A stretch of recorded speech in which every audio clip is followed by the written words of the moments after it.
found you. You there? Wake the hell up, samurai.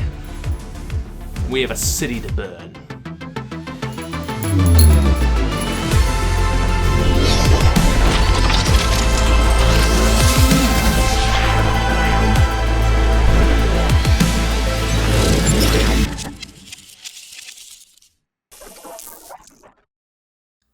Patrons, you really made this possible, and I wouldn't want your contributions to this to be lost to time, like tears in the rain.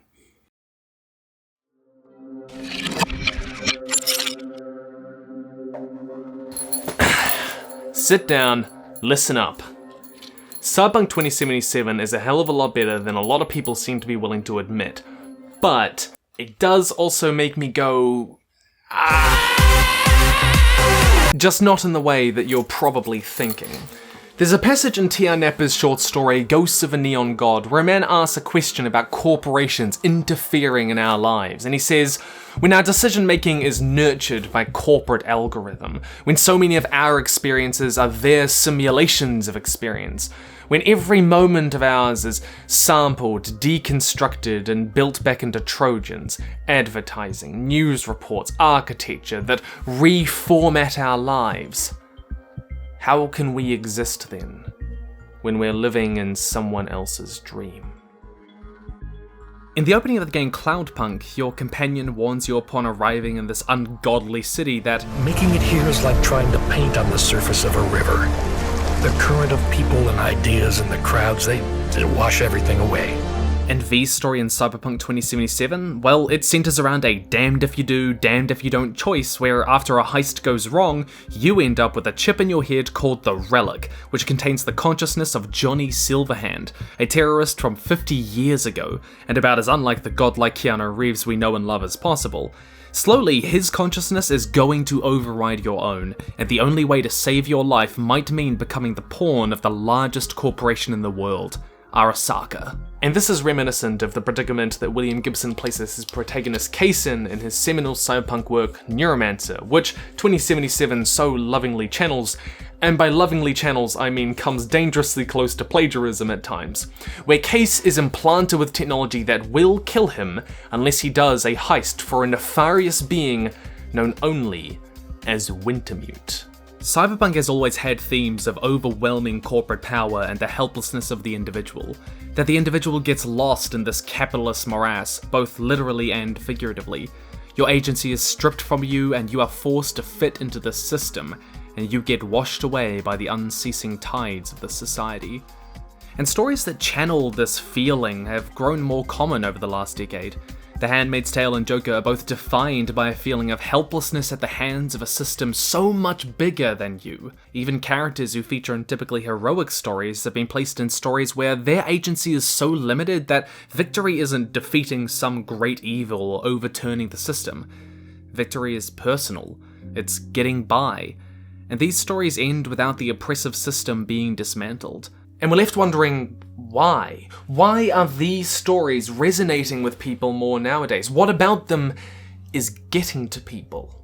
Napper calls all of this the Neon Leviathan, a reference to Thomas Hobbes's political metaphor for the state in his 1651 thesis Leviathan, to describe how the state should work.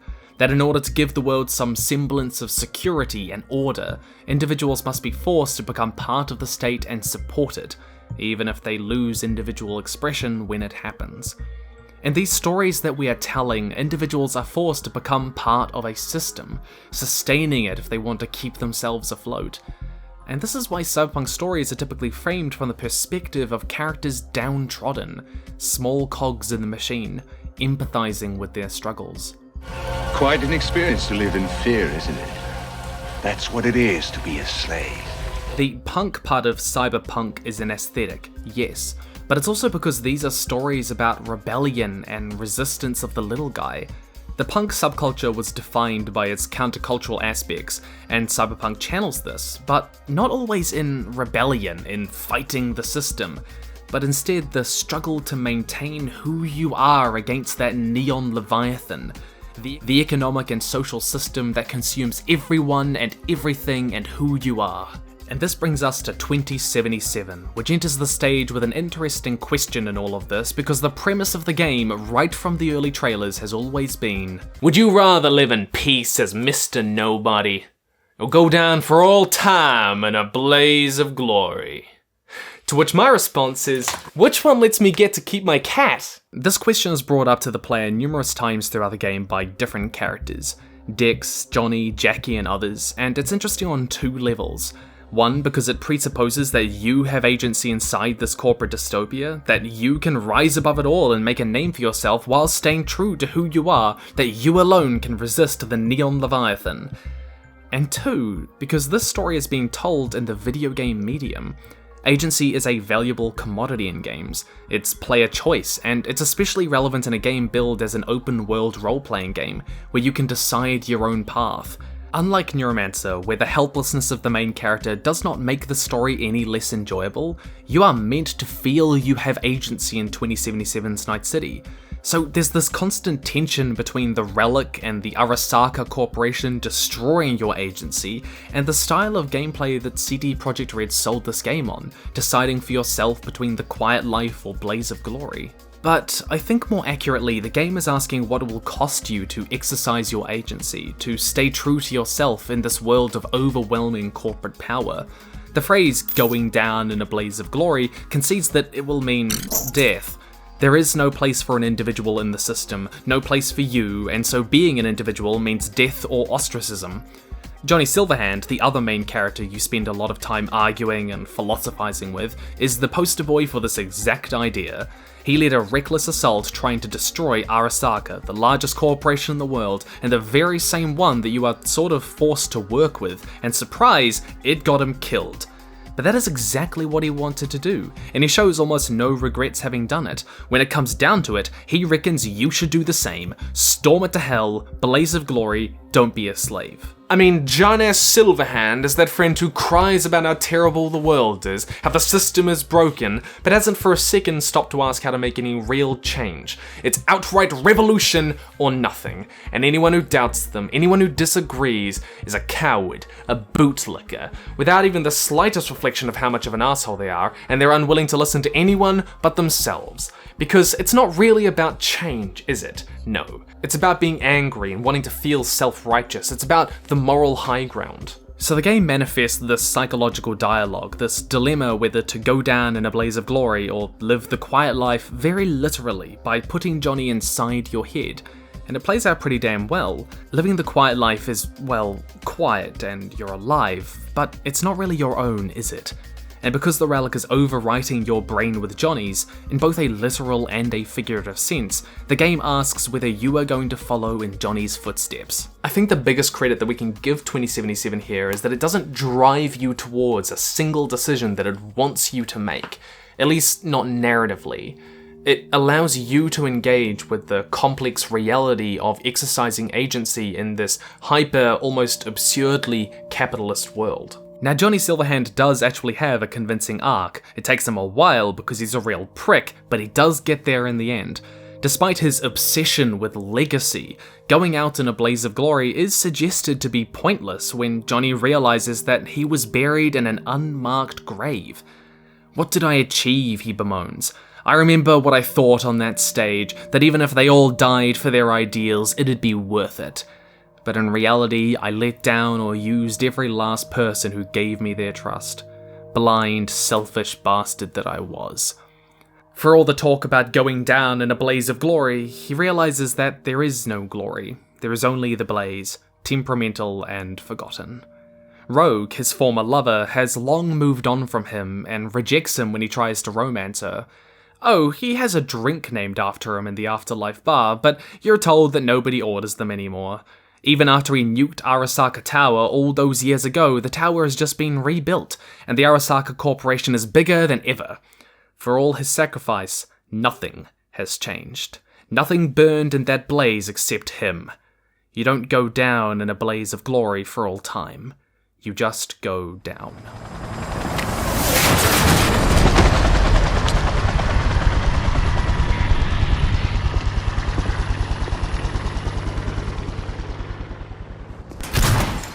Smash her. Told you, Johnny boy. Told you I'd end you someday.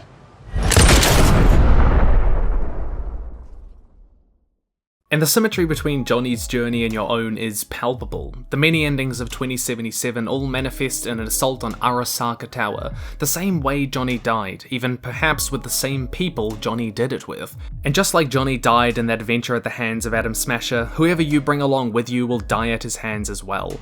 There is no escaping it. The writers went out of their way to make clear that this is a suicide mission, and even if not for you, then your actions have consequences for the people close to you. There is no rational plan for taking on the world's largest corporation as an individual. No way out except death when you're living in someone else's dream. But it's an illusion to believe that these systems can be changed by one great man. But it's the ultimate illusion, isn't it? Because it's still so mesmerizing to believe that that one great man could be you. That you could pull yourself up by your bootstraps, that you could get on top, and you could change it all by yourself. The reality is, as always, far more complicated. That economic systems like this are far bigger than any one person, than anything you can do as the player. But the American dream still sells you on that idea, doesn't it? That you can do it and you can do it alone. And that belief, well, it doesn't just help the system, it makes you a part of it. But the game truly pits the player against this dilemma in its endings. Earlier on in the game, V takes a bullet to the head, but survives because of the relic, and that bullet becomes an important symbol throughout the story. It represents V's survivalist instincts, and as she toys with it throughout the story, she toys with not only what she will do to survive, but what it means to live as well. It plays a crucial symbolic role in the endings where V is trying to find a way to get Johnny and the relic out of her head before it kills her. But there are only two endings that we really need to talk about. In the first ending, whether you end up storming Arasaka Tower with Panam, Rogue, or someone else, the artificial intelligence that you meet, known as Alt, reveals that in spite of your efforts, the relic has already done its damage to your body and mind. Removing it now will kill you instantly, and leaving the relic in will kill you in a matter of weeks or months anyway. V will die independent of what I do. This is inevitable. This is imminent. It feels hopeless that you came all of this way, you did so much, and what was it even for? But Alt gives you a way out. Upload your mind and join her digital collective consciousness, this superintelligence. V is faced with a choice, to either go back to her dying body with what little time she has left, or live on with a new kind of existence as part of Alt.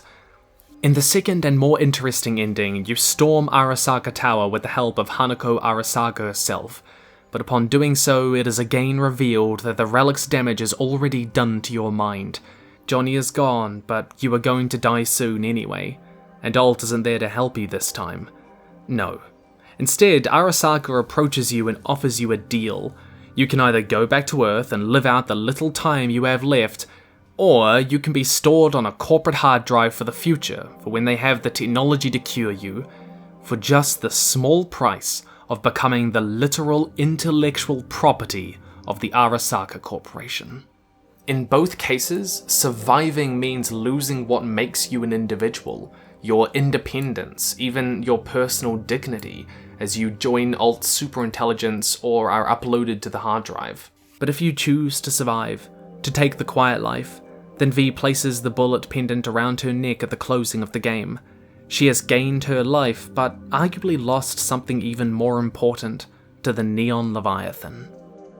The game Cloudpunk is a cyberpunk adventure about a poor girl forced to move to the city of Nivalis to make a living, and it's really good.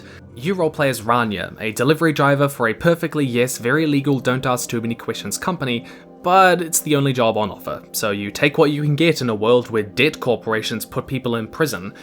The game goes out of its way to show just how much Rania really needs this job and the money that comes with it, but at the same time it deliberately asks you to do deliveries that will push your moral boundaries, telling you not to ask what's in the package, delivering an android who wants to sell themselves into slavery, delivering something that could help someone create a bioweapon, delivering the belongings of a man who wants to kill himself to the woman who convinced him he should.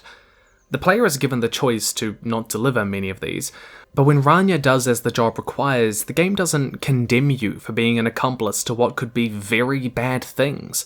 Instead, Rania and her companion justify the actions in saying, you know, we really can't afford to miss rent this month, or we don't know what could happen if I lost this job, or I can barely afford to keep my dog as it is. A dog called Camus that the game very much endears you to. It's wholly sympathetic to Rania choosing the quiet life. The Neon Leviathan can swallow V up to in the end, but the game doesn't judge you for choosing the quiet life as much as you might expect. Johnny condemns you, sure, yeah, crying, "The principle, V. It's always about the principle. Swap meat for chrome, live a BD fantasy, whatever. But at the end of it all, it's the code you live by that defines who you are. Ever get lost? It shows you the way home." But Johnny is, well, to put it simply, he's a dick and a flawed character with consistently flawed judgments throughout the story. He's more of a foil to V than he is the voice of truth in 2077. If you side with Arasaka, he comes after you saying, "Who do you think you are now, V?" And you can say, "I'm the V who survived." And if you join Alt, you can say, "It's better to be a free spirit than trapped in a dying body." In a thematically similar sense, both Cloudpunk and 2077 ask you to pick between your principles and surviving, but they also deeply empathize with that decision to survive, to choose the quiet life, rather than go down in a blaze of glory in an economic system like this. There is no room for Rania's agency in Cloudpunk, like there is no room for V's in Night City. All that blaze of glory would get Rania is losing her dog. All it gets V is death. 2077, like many stories in the cyberpunk genre, is really a hyperbolic metaphor for the things that it is really talking about. Warnings about capitalism. Class critique has always been at the heart of the cyberpunk genre, the morality and consequences of excessive wealth and the systems that create it. But this class metaphor, well, it's never really been subtle, has it? The Relic isn't just a product of Night City, it is the apex, the apotheosis of its brand of capitalism, capable of cheating death itself, and ironically, the very thing that is killing her for the low price of $4.99 a month at my link down in the description. Damn it, moving on. V has the system's boot on her neck, and her story fits pretty well with the types of stories Cyberpunk has always told. Adrian Tchaikovsky described Neon Leviathan in a way that fits the genre more broadly as well. Napper has seen a great deal of how human nature can twist under pressure, or under temptation. His stories are full of the dispossessed, the rebellious, the displaced. There are crimes, but they're crimes of desperation rather than cool heists. The slums are not just origin points for hacker heroes, but prisons for protagonists who have no way out. The short story, The Weight of the Air, The Weight of the World, tells of a woman named Carla, who joins an effort to bring down an authoritarian surveillance capitalist government. But when it comes to the moment of reckoning, Carla betrays the revolution for hopes of being reunited with her son. But Carla isn't so much condemned as she is understood. She is a small cog in a large machine, replaceable, and her sacrifice would do what? Nothing to slow the Leviathan down. It would just mean she never gets to see her son again the way Rania would lose her dog. The way I could lose my baby Momo, which I could just never do. Cyberpunk is sometimes described as cynical or defeatist, just saying, hey, this is the way the world is now, shut up and deal with it, without really offering any alternative way for the world to work. But that's not fair. I don't think these stories are pessimistic. I think they're empathetic, and they're empathetic to the reality of the underdog, which in many cases can feel pessimistic to those who aren't in that position. But how do you change a system until people really empathize with those it is crushing? Because the truth is, we feel before we understand, and we understand before we act. These are stories about people who choose to survive, who choose not to go down in that blaze of glory. But Cyberpunk isn't just a warning for the future, it's a condemnation of things happening right now. As a wider critique of oppressive capitalistic tendencies, it asks if we can really blame people for being complicit in a system when they're just trying to feed their families and be happy. Survive, in other words. Society is filled with people just trying to get by, and as jobs become rarer and punishments for not meeting interests or mortgage payments get harsher, as people become more dependent on the rent market because they cannot afford a house of their own, as requirements for lower entry jobs become higher and higher, this class of people find themselves with fewer options. Not just material options, like where to live and where to work, but more importantly, moral options. The choice to do jobs they believe are moral, as well as the choice to not support businesses they believe are immoral. Today, we put a lot of emphasis on sustainable living, but if you can only afford to buy from Walmart, what exactly do you expect poor people to do? Through no choice of their own, a significant part of the population is supporting an environmentally unsustainable, ethically very questionable clothing industry. This critique isn't limited to capitalism. Other economic systems force people into similar situations, but these stories aren't aimed at people living under Stalinist communism, and they demonstrate an irony that a system so good at creating luxury items can transform ethics themselves into a luxury at the same time. Oh, it's about the principle, is it, Johnny? Well, I would love some of those. This is where I'd put them if I could afford them. But let's not forget that Johnny Silverhand, the one really pushing for that blaze of glory, was also a worshipped musician with money, clout, fame, economic freedom, like so many of the celebrities in our world pushing for moral leadership in an economy that isn't strangling them. The atmosphere of the endings where V chooses to survive is somber, cold, carrying a gravity that the other endings do not.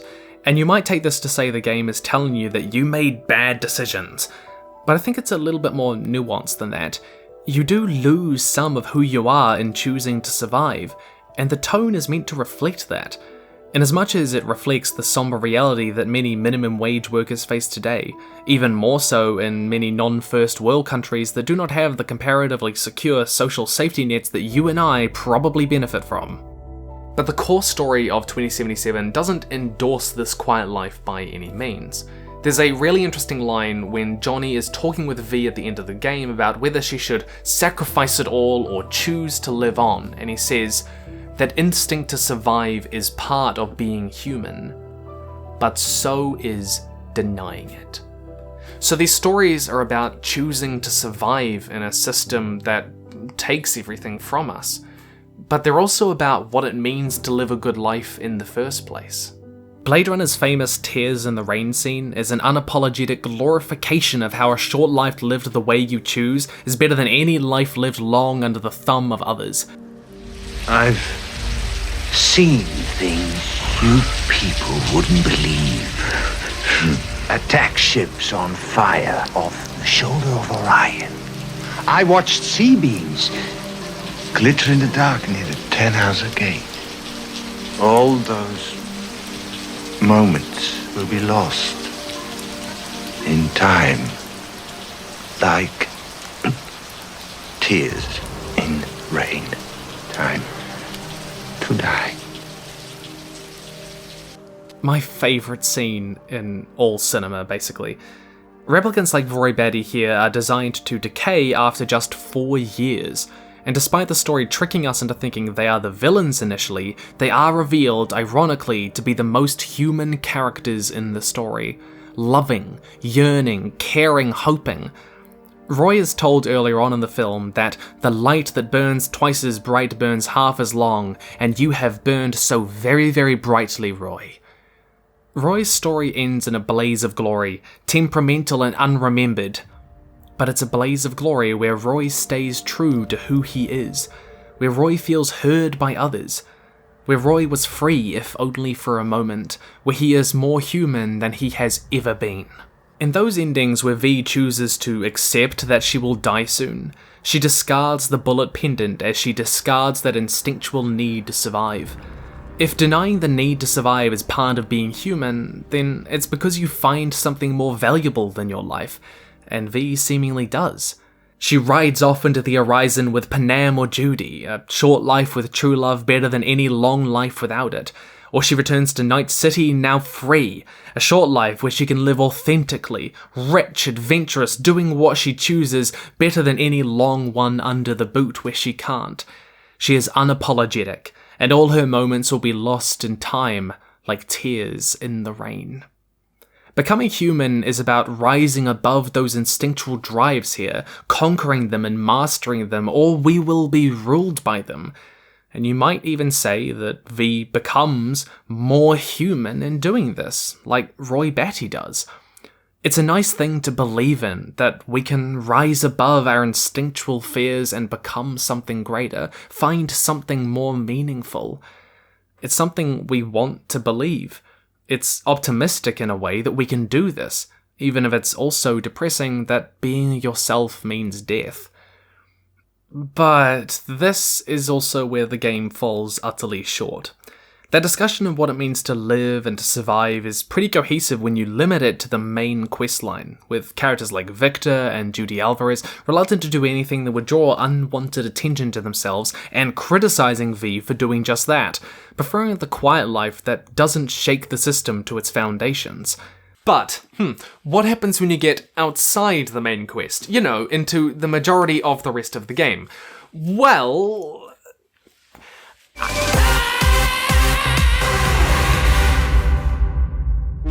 Part 2. Hell is here when it bothers to show up. 2077 is full of side quests and gigs that you can do in the meantime, and for the most part they're all pretty similar. Every few minutes, fixers will call you with a bounty hit to kill some random psycho, doesn't matter who, to steal something, to fetch someone, or to plant something on someone's computer. Honestly, it got annoying. I was just doing my own thing and then... Fan received. Go away! I don't want you here! The gaming language of the rest of Night City leans fully into that blaze of glory mentality. Once it's done, you get paid, you get that sweet, sweet street cred, and you get an even bigger job next time on your path to Night City legend. The gaming medium does make this difficult, admittedly. Compromising the agency of the player is a risky thing to do, especially in a game like this, and it's almost inherently tantalizing for an open-world role-playing game like 2077 to give you quests that are all about that blaze of glory, the wish fulfillment, the power fantasy that is at the heart of its gameplay, climbing your way up the ladder of society, becoming more powerful until you're basically a cross between Scrooge McDuck and Terminator. But it's not just about the content of your quests, it's about who these quests send you after.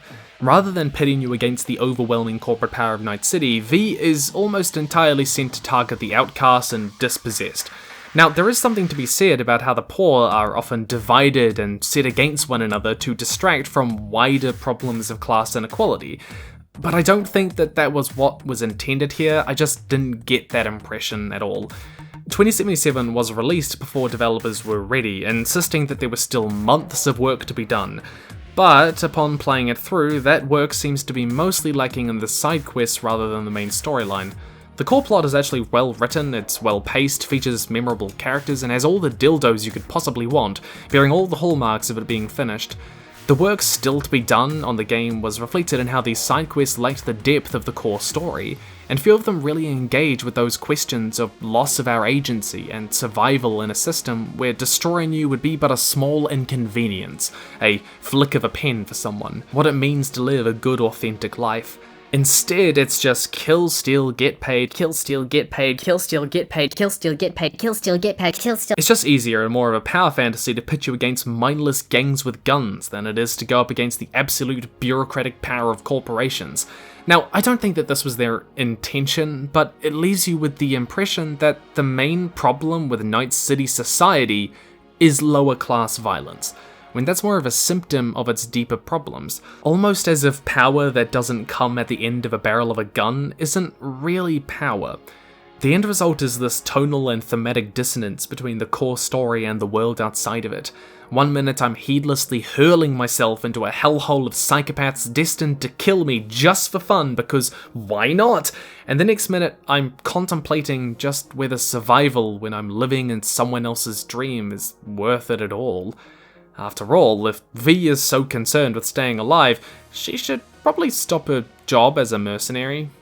And the drugs. But the one side quest exception truly worth discussing is the Perales investigation. There V is enlisted to help an aspiring Night City mayor, and by all indications a good man, discover who broke into their house. The revelation is much darker than you anticipate when you learn that some shadowy corporate entity is literally manipulating the man's brain chemistry, his memories, his thoughts, and his beliefs, and you can do nothing to stop it. You can't just shoot or hack your way out of your problem this time. It gets even trickier when you learn that Elizabeth Perales, his wife, already secretly knows about her husband being manipulated by this unknown entity. When you confront her, she begs you not to tell him because it will get him killed when he tries to confront these people. And the game lets you call her out. You can say, "You wanted everything just to go on and flow on because it was convenient. Convenient? You got the perfect life, prominent husband, you don't lack for a thing." And most games would leave it at that, condemning her for not following her principles and letting you feel self-righteous, and the character would cower and go, "Oh, yes, you're right, I'm such a coward, we should tell him." But 2077 has Elizabeth go off at you if you do. You think I'm having fun? You have no idea what it's like, living like this. All I know is, I love my husband, and I want him to be safe, and happy. Just remember, any consequences will not be yours to deal with. I like that it challenges that the player always makes the right decision, because we don't. Because it's hard to condemn her for this sentiment. I mean, there are some games where you'll massacre a crowd of orphan children to steal a painting or something, and then you get to your NPC friends and they go, "Ah, well, suppose you're right, it had to be done. What other option did you have?" As the orphan blood pools around your feet. Telling him the truth, doing the Night City legend thing, and fighting the system is not presented as objectively right or noble. Instead, the airy music and script reminds us that fighting the system will only mean they lose everything and gain nothing, and that you are a small cog in a large machine. I'm going to again compare 2077 to Cloudpunk. Nivalis is equally a city of neon, sex, and corporatism like Night City, where you as the player are given a choice at the end of the game to either save the city of Nivalis or destroy it. It's up to you whether you think the city is worth saving, in much the same way 2077 asks whether you want to survive or go down in a blaze of glory. One side quest that stuck with me involved a man who had chosen to kill himself by flinging himself into the sky. Sounds weird, I know. But turns out that a lot of people do this in Nivalis because they're convinced that they want to see what's up there, to maybe even see the stars. On the one hand, it appears consensual, and it makes the man happy to have this opportunity. But on the other, it's hard to believe that a system and city that allows, encourages, even profits off people throwing their lives away like this is a good one. It's even satirical. What does consent mean when the system so horrendously warps what you want in the first place? But unlike 2077, almost every single side quest shows you another aspect of the city for good or ill. In many ways, though the quests involve different characters and different parts of Nivalis and different objectives, they're all engaging in the same conversation. Is Nivalis a place overrun by monsters? The end result is a lot tighter, more cohesive than 2077 as a narrative experience, because those side quests fill up the Night City map, they fill it up with mostly paper-thin quests. It's more for the sake of it being a AAA open-world game with lots to do, than because they're part of a story that needs to be told. And I think this is weirdly why 2077 felt more vacuous to me than Nivalis did. Nivalis, which is way smaller and way less detailed in many other ways. 2077 looks like anti-capitalism in almost every way, but the vast majority of your actual gameplay doesn't engage with those ideas, or any ideas for the most part. It doesn't need to engage in anti-capitalism specifically. It's one of those laughable paradoxes that CD Projekt Red, a corporation worth $8.2 billion, is taking the aesthetics of anti-capitalism and selling it back to you at a major profit. And I don't have any problem with this, actually. Just because art isn't a deep, thematic, complex experience that deals with what I want it to deal with, doesn't mean it's bad art. but it did help me understand why my experience of the game felt so hollow. Outside the main quest and a few exceptions, Night City begs me to think about capitalism, but when you do, it's not to think about much in particular.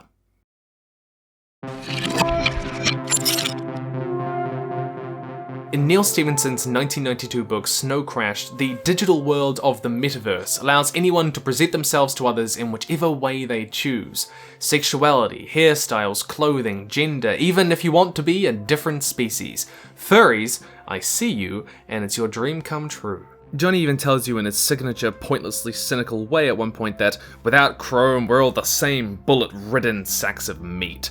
The punk part of Cyberpunk is about rebellion, yes, like we said before, but it's also about how countercultural looks and lifestyles become the norm in these stories. Or at least that expressing yourself in whichever way you choose has become so widely accepted now that nobody bats an eye at even the strangest of things. Spiky hairstyles, obscene tattoos, even, I don't know, French berets. Later Cyberpunk stories like Ready Player One or The Matrix to a lesser degree even use this exact idea. This often manifests in cybernetic augmentations. The short stories in William Gibson's Burning Chrome features a wide array of characters who have customized their bodies with technology in whichever way they choose. The short story Johnny Mnemonic features a man who has a storage chip in the side of his head to store other people's data for them safely, while there's another character called Molly Millions who has these razor blades that extend from out under her fingernails, turning into a killing machine. Early cyberpunk literature, like Trouble and Her Friends by Melissa Scott, was also known for unashamed LGBT representation and open sexuality, which really just wasn't seen that much in that day. It's no wonder then that LGBT folks have latched onto these stories where they can see themselves represented as not just people, but as normal in society. It's why the LGBT community feels possessive of the genre and its stories, why trans individuals have looked to games like 2077 to find themselves. Cyberpunk stories that have always blurred the lines of gender come with it, art being used as a second avenue for this cultural discourse. Blade Runner and its sequel 2049 also both feature important scenes where sex workers are front and center, a usually marginalized group within society, as does 2077, putting characters like Evelyn front and center. In what feels like a contradiction, despite lack of individualism and agency and freedom being a major theme in cyberpunk stories, this kind of individual expression is simultaneously a cornerstone of cyberpunk culture. Why?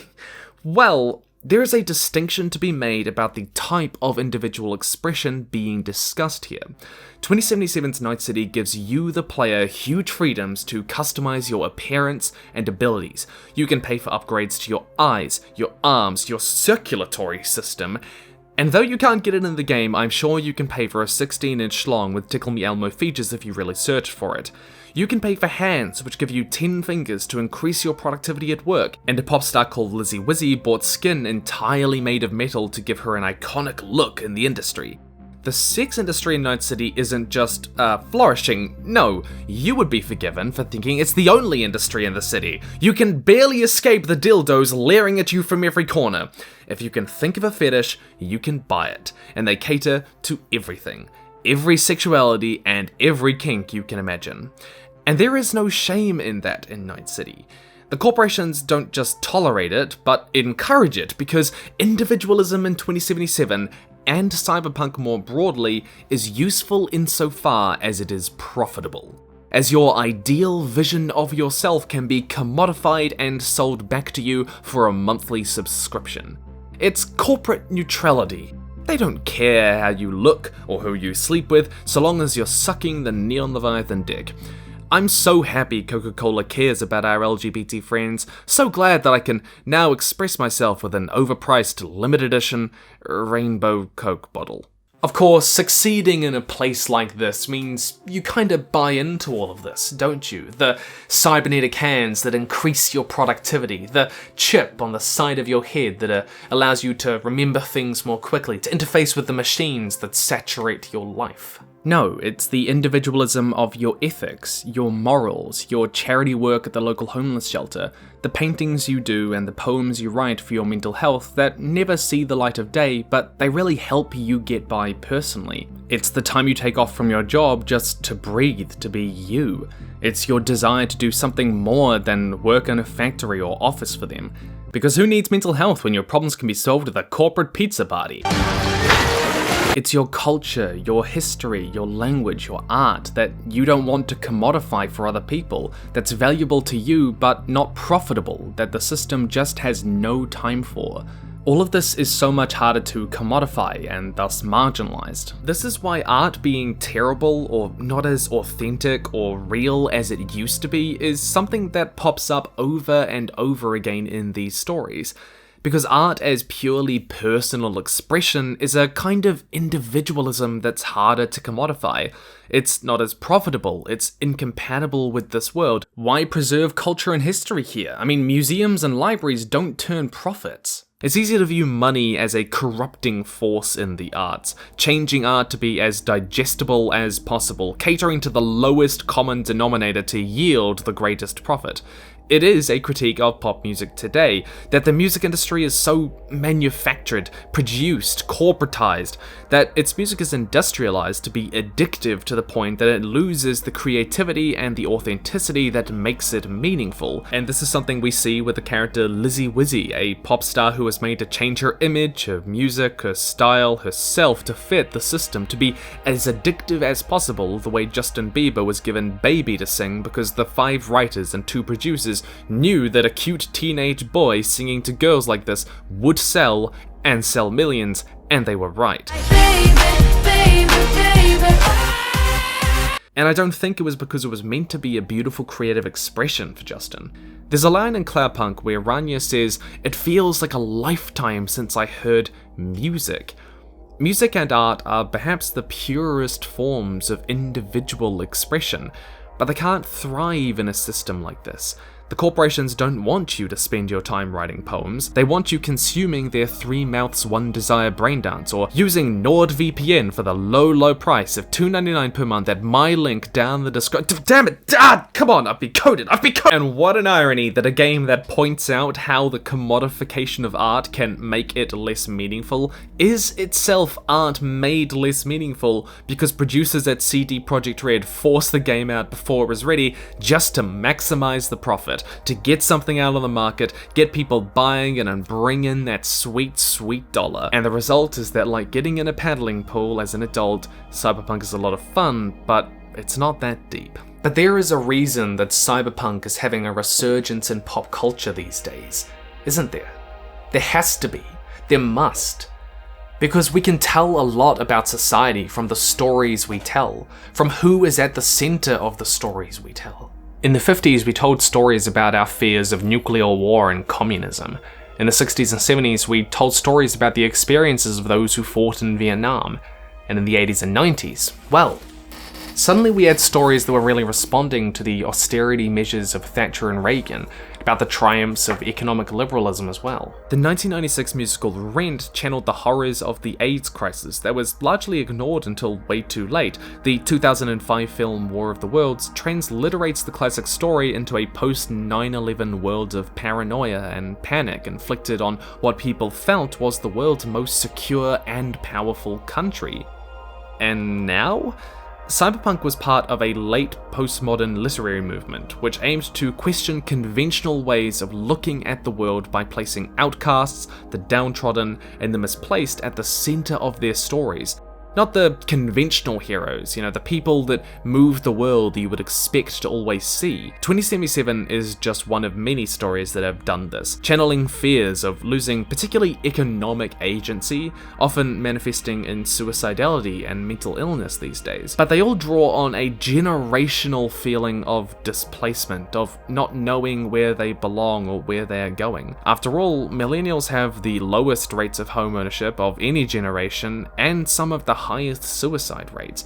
I would know New Zealand's got a terrible youth suicide rate. But they resonate with us today because experiencing these stories can make us feel understood, can make us feel heard, It can make us feel empathized with.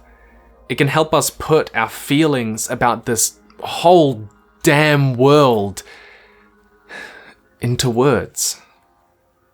That it feels like we're living in somebody else's dream. Being told over and over that you can change the system, that you can do it yourself if you just pulled yourselves up by your bootstraps. That feels so dismissive and hollow. This isn't necessarily because living standards are actually getting worse. They're not, for the most part. I think it's more because we live in a world now where we can't wake up without hearing of another school shooting, of another famine, another war, another crisis on the other side of the world that I can't do a damn thing about. At best, I can send out a hashtag stand with Egypt, donate a little money, and at worst, it feels like a moral flaw for not being able to do more. It's tiring. If the stories we tell are an experiential reflection of what we are feeling, then young people these days are overburdened with truth with no opportunity to deal with it.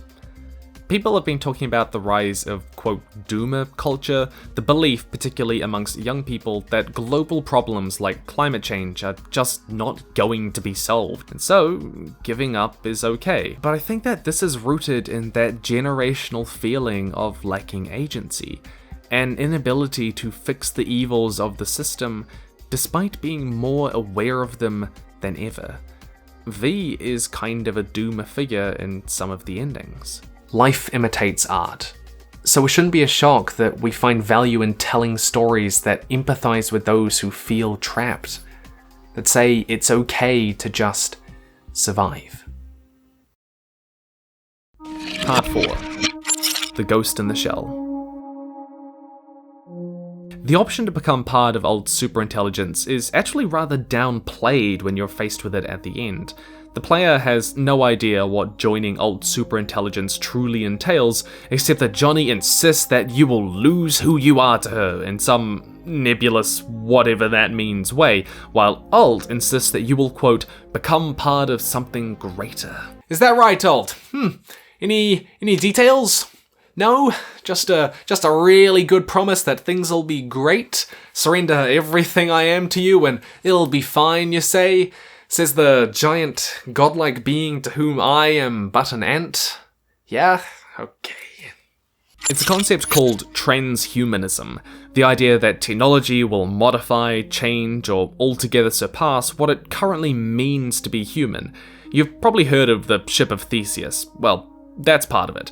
In Philip K. Dick's iconic 1968 book, Do Androids Dream of Electric Sheep, which later became Blade Runner, Deckard and his wife both use a machine called a Penfield mood organ, which allows them to choose whichever emotion they wish to feel at any given time. Like, for example, the pleased acknowledgement of husband's superior wisdom, yeah, that's really in there, or, quote, long-deserved peace. This book became Blade Runner later on, a very different story, but in this version of it, Deckard believes androids cannot be human because they cannot feel things authentically, especially empathy. Anything they do is just a product of what he calls a clever machine. But if that's so, then how are their emotions any better, created by the mood organ? This thematic discussion has been expanded on over the years by almost every story in the genre, and by now asking Ghost in the Shells, if you replace every part of your body with a machine, are you still human? It's grown a little stale, okay, we've moved on from that. The Ship of Theseus. Oh, that one has sailed, my friend, over the horizon and off for the flat Earth. 2077 actually takes a subtle jab at this in the Arasaka ending when a doctor is writing up a report and she says, very obtusely, it's the Ship of Theseus problem. I had to laugh. 2049 didn't just rehash the questions of the first film, but expanded on them in impactful ways. Kay's realization that his memories were planted in his head shakes him to the core, but that doesn't mean that the things those memories motivated him to do were any less real or consequential, in the same way that his love for Joy wasn't less authentic simply because she was an artificial intelligence. In a world that feels increasingly meaningless, it's the act of giving meaning to things that is ultimately even more human. That we take this world that we are told is meaningless and forge meaning out of it. And doesn't that feel familiar? Parallels between humanity and technology are even appearing somewhat truer nowadays. Cognitive scientist and philosopher Daniel Dennett describes our own consciousness as something like a product of multiple layered computer programs running on the hardware of the brain. Cloudpunk seems to pull on this parallel with an artificial intelligence describing herself as systems upon systems, patches on upgrades. 2077 wades into the transhumanist swamp at a precarious point. To be honest, it mostly copies both the questions and the answers already given in the genre previously about what happens when we implant more and more technology into our bodies. Chrome eyes, chrome hearts, chrome souls. But V joining Alt isn't just blurring the line between machine and humanity. It's a new kind of existence, one outside almost everything we know, everything we consider to be human. And we have to ask, what we will gain by fusing ourselves with technology, as well as what we will lose. And this is where 2077 takes a surprisingly #hot take. Technology bad? One of the most recurring terms in the game is cyberpsychosis. Psychotic or anxiety-related personality disorders caused by hardware implanted in the body and any and all behavioral mods. A side quest asks you to hunt down 19 of them across the city. A quick hack ability allows you to inflict cyberpsychosis on someone temporarily, and it regularly comes up in newscasts, quest logs, and data shards. The Raph and Shiv, a group of murderers and rapists cast out from the nomad communities, are known to have cyberpsychosis. The Maelstrom gang members responsible for the drug trade and some of the darkest, most violent brain dancers on the black market are some of the most augmented characters you will ever come across in the game, with eyes totally replaced by demonic red lights, their voices altered to rasp like ghosts in the dark, and the most ridiculously evil character in the game, almost cartoonishly so, Adam Smasher, has barely any human flesh left in him at all, a discount Return of the Jedi Darth Vader without any of the villainous charm. Even V's story is about the apex of modern technology, literally destroying her consciousness and sense of self.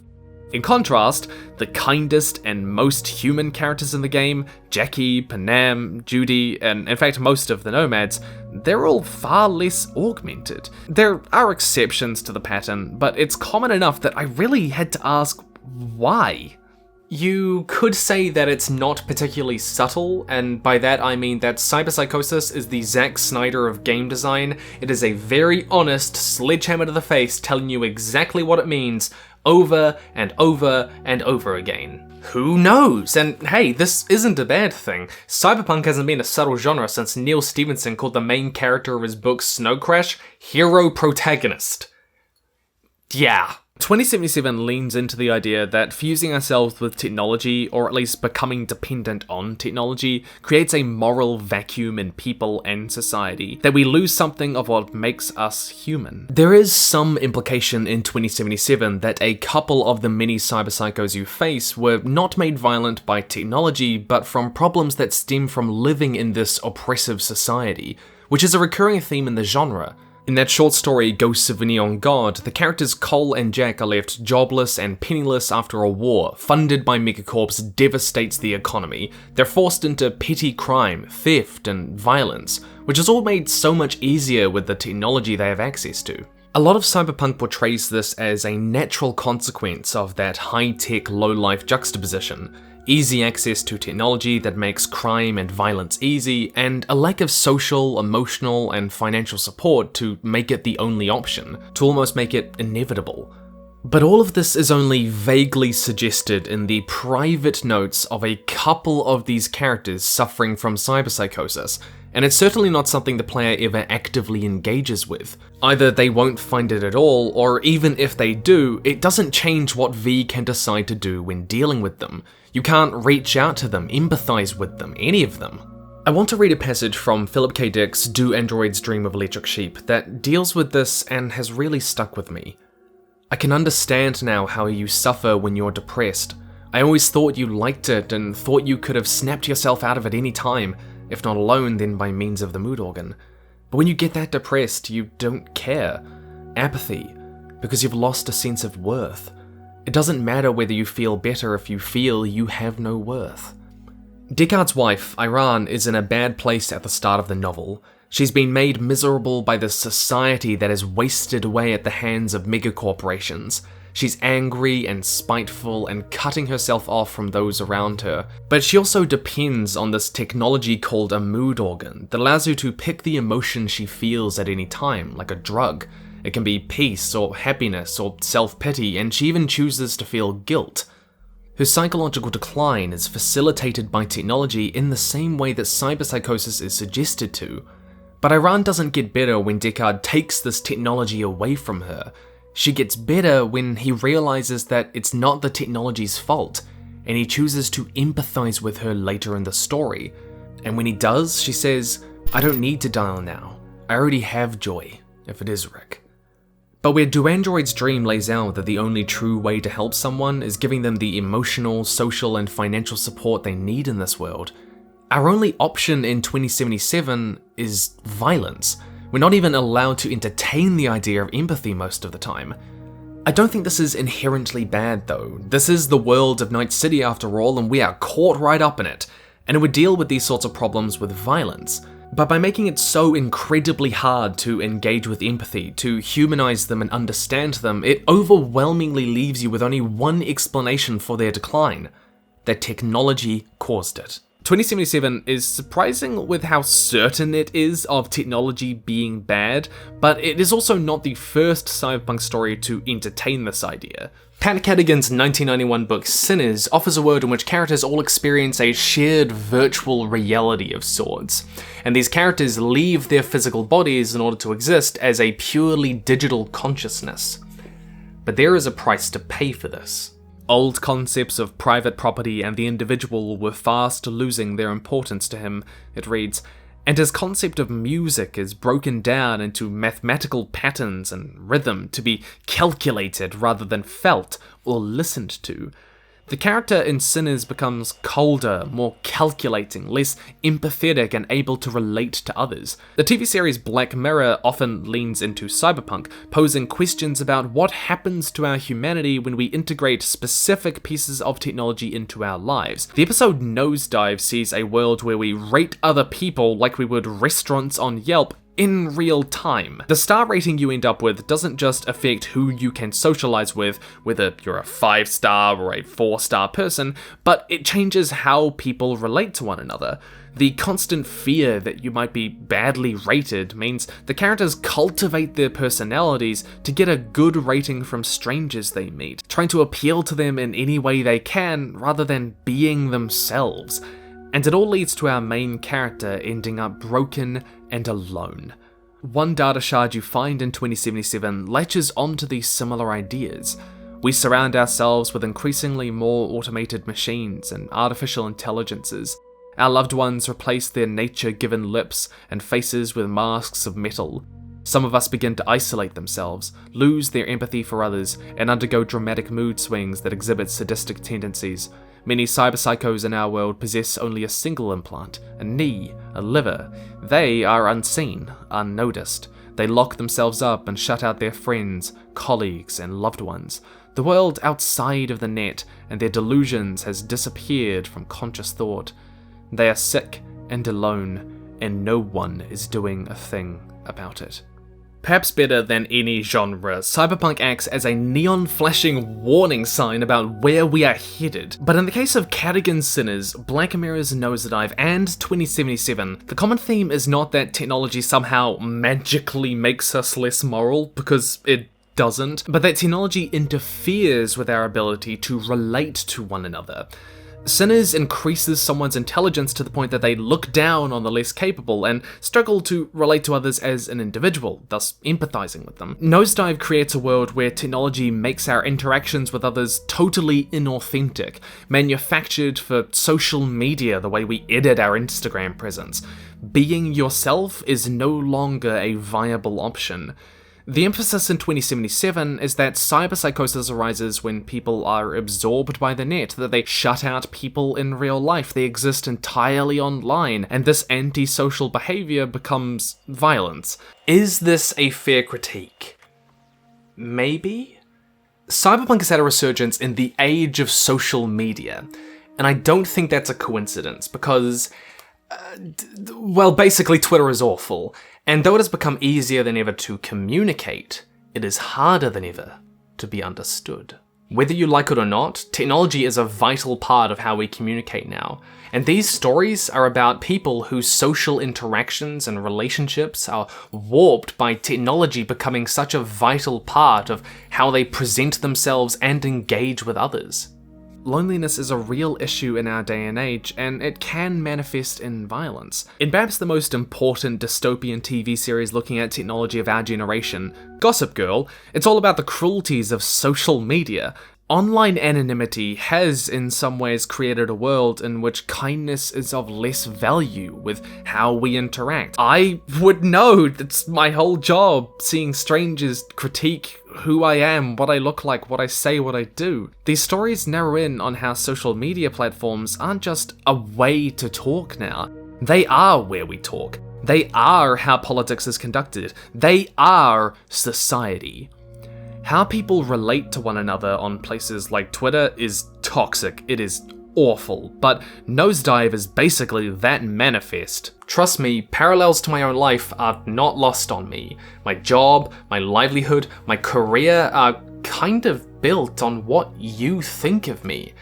You may not like it, but how I present myself on YouTube, on Twitter, on Instagram, all of which you can follow at the links down the description below, well, they're kind of a cultivated personality, aren't they? Because you are, in a similar way, rating me as a person, and if you rate me highly, then I'm more financially and socially secure. Now, I'm not lying to you about what I'm truly like. Or am I? Hello, future me, unmasked. But technology has shaped, it restricts how I relate to people, how I relate to you. So, I beg you, if you're going to take one thing away from this video, let it be, don't ever get a Twitter, and every time you think you might want to tweet, go for a nice walk, and think about how nice it is to not tweet. And also, you can follow my Twitter in the link down the description. Technology has reshaped the way our society has conversations. It's reshaped who gets to talk and what they get to say, what is okay to say and what's not. The digital world has its own social grammar and politics, and the line between online and real life is so blurred now that social grammar, unkind and less authentic, is how we relate, both in how we represent ourselves and how we interpret other people. If these stories are meant to capture our fears, as science fiction so often does, it is fears of an ever-increasing role technology has taken in shaping our social grammar and outlook, poisoning the way we view ourselves and others. The constant criticism, the desire to please the masses for a following. Will you like and subscribe yet? Come follow me over at my MySpace. I can be whatever you want me to be. But 2077's commentary is weak compared to Cadigan's Sinners and Black Mirror's Nosedive, because where those stories demonstrated a clear connection between the technology in discussion and what part of humanity we use, 2077 mostly refuses to do so. That quote that I read out before, it's on a data shard which I happened to randomly chance across. It's not something woven into the game, and it's especially not something that's immediately obvious whenever you come across people who are cyber psychos, apparently. Instead, it kind of just rests on this nebulous idea that, oh, technology is bad. How? Just trust me, because, with perhaps one exception. The strangest quest I ever stumbled upon was one where you meet a prisoner who has been condemned to death, but during his time in prison, he has had a religious revelation, a wholehearted turnaround to God, and the man wishes to die by crucifixion to truly compensate for his wrongs. But the more interesting element here is that a media studio has approached him to record it and sell it for profit in what is known as a brain dance, a film you experience in first person with all the sensations and feelings that come with it. The porn industry has never thrived so well. When asked why the studio is willing to pay so exorbitantly much for this, the executive replies, because authenticity is in short supply and high demand. Authenticity is something the game does examine. Night City is saturated with simulated experience. Doll chips inside the heads of sex workers allow them to conform to your desires perfectly and have their minds wiped immediately after. Brain dancers are the VR drug of the masses, but they're all edited, cultivated, acted, and a number of quests show us the lengths people will go to get raw, unfiltered, sexually violent brain dances. Not the nicest kind of authenticity, but it is authentic. In other words, authentic experiences.